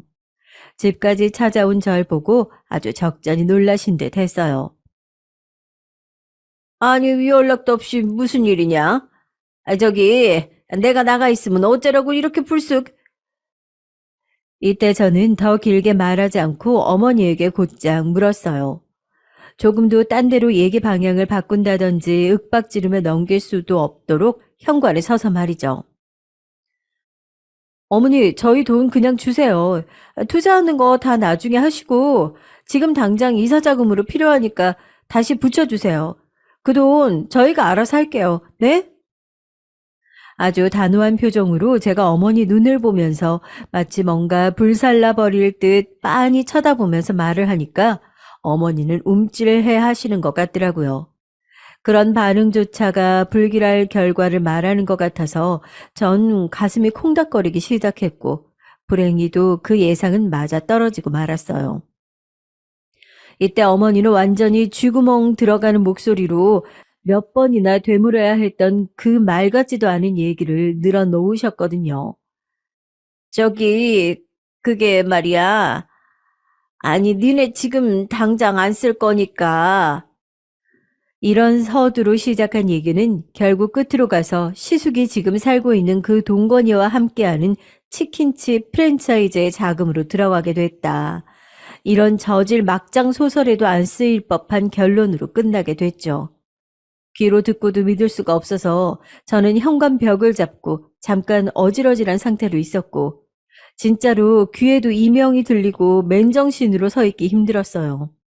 어머니는 그렇게 말을 하시더니 이러고 나가버리시는 거예요. 아이고, 저기 앞에 떡집 좀 다녀와야 되는데, 저기 나 잠깐 나갔다 온다. 네가 알아서 문 닫고 집에 가든지 해. 얘기는 나중에 하자. 그러면서 어머니는 휑하니 도망치듯 옷을 대충 걸치고 막 뛰쳐나가시는 거예요. 그러고 저는 한참 허망한 상태로 어머니 집 현관 문턱에 걸터 앉아서 많은 생각들을 했습니다. 내가 어쩌자고 아무리 돈 쪽으로 어머니를 신뢰할 수 있었다고 한들 그런 짓을 했을까. 머리가 하얘지더군요. 기분 탓으로는 이미 머리가 하얗게 새어버린 듯한 느낌이 들었어요. 한 3-4시간쯤 됐고 시간이 그리 지나도록 어머니는 집에 들어오시지 않더군요. 그리고 좀 더 지나서 어두운 밤이 되어 어머니는 집에 들어오셨습니다. 현관문 비밀번호를 누르면서 열리는 소리가 들렸고 센서 등이 확 켜지면서 어머니는 현관에 아직도 웅크리고 있던 저를 발견하고 거의 기절 직전까지 가시더군요. 아유, 이게 뭐야? 아이고, 너 왜 아직도 안 가고 거기 있어? 어머니는 손에 들고 있던 장바구니를 놓쳐버리는 바람에 귤이 온 바닥을 뒹굴었고 아마 몇 개는 터졌을 것이 분명해 보였어요.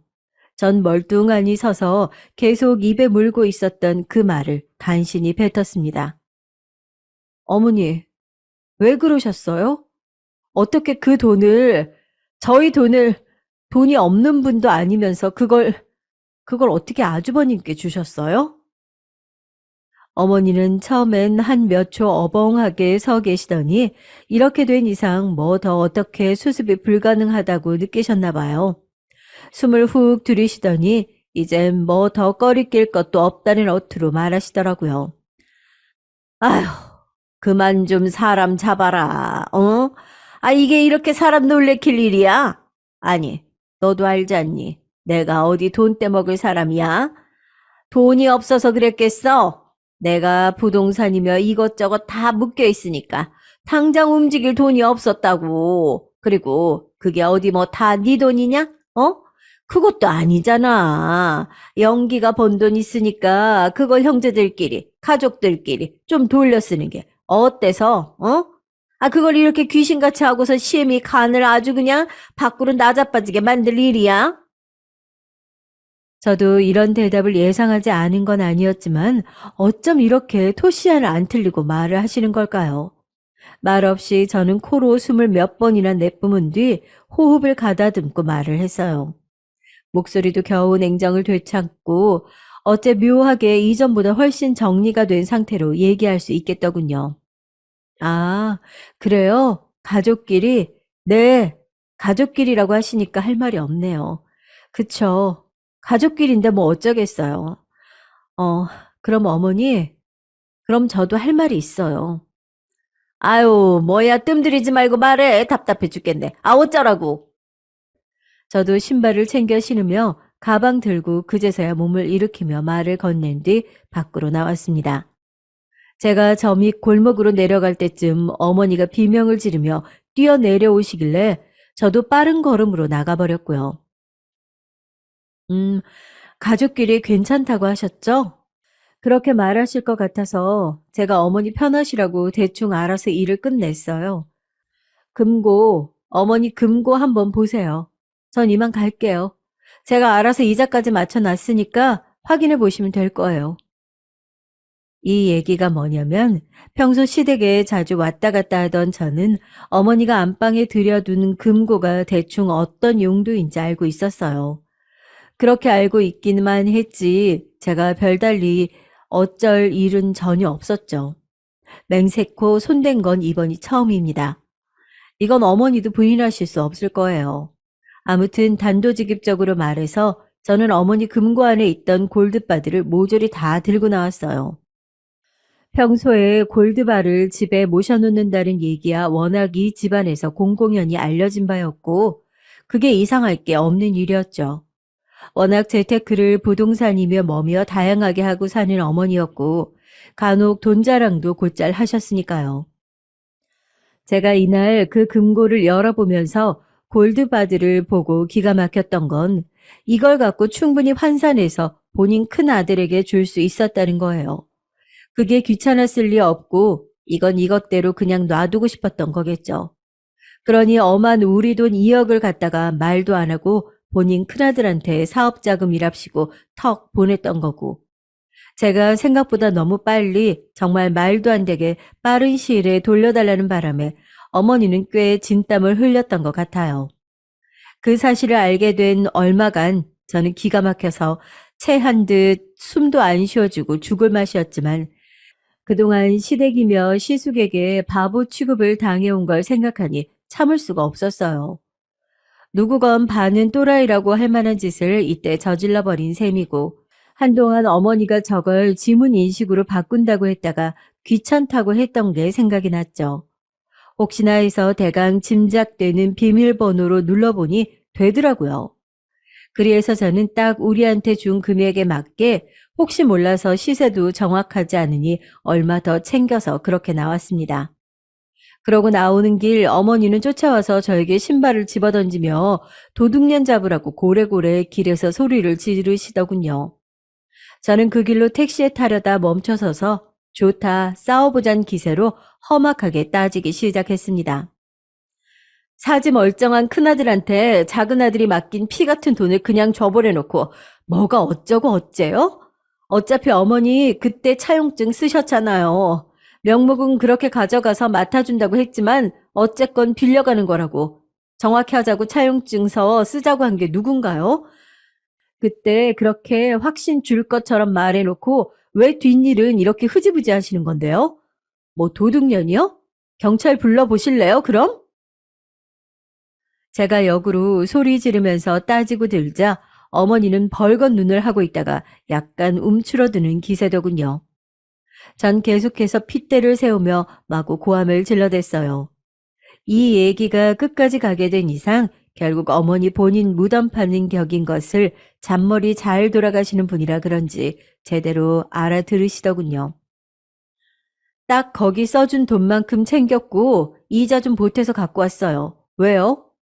어머니 이렇게 안 하면 곧 죽어도 안 줄 거 아니에요. 이게 어디 영기 씨 어머니 아들만 피땀 흘려 모은 돈이에요?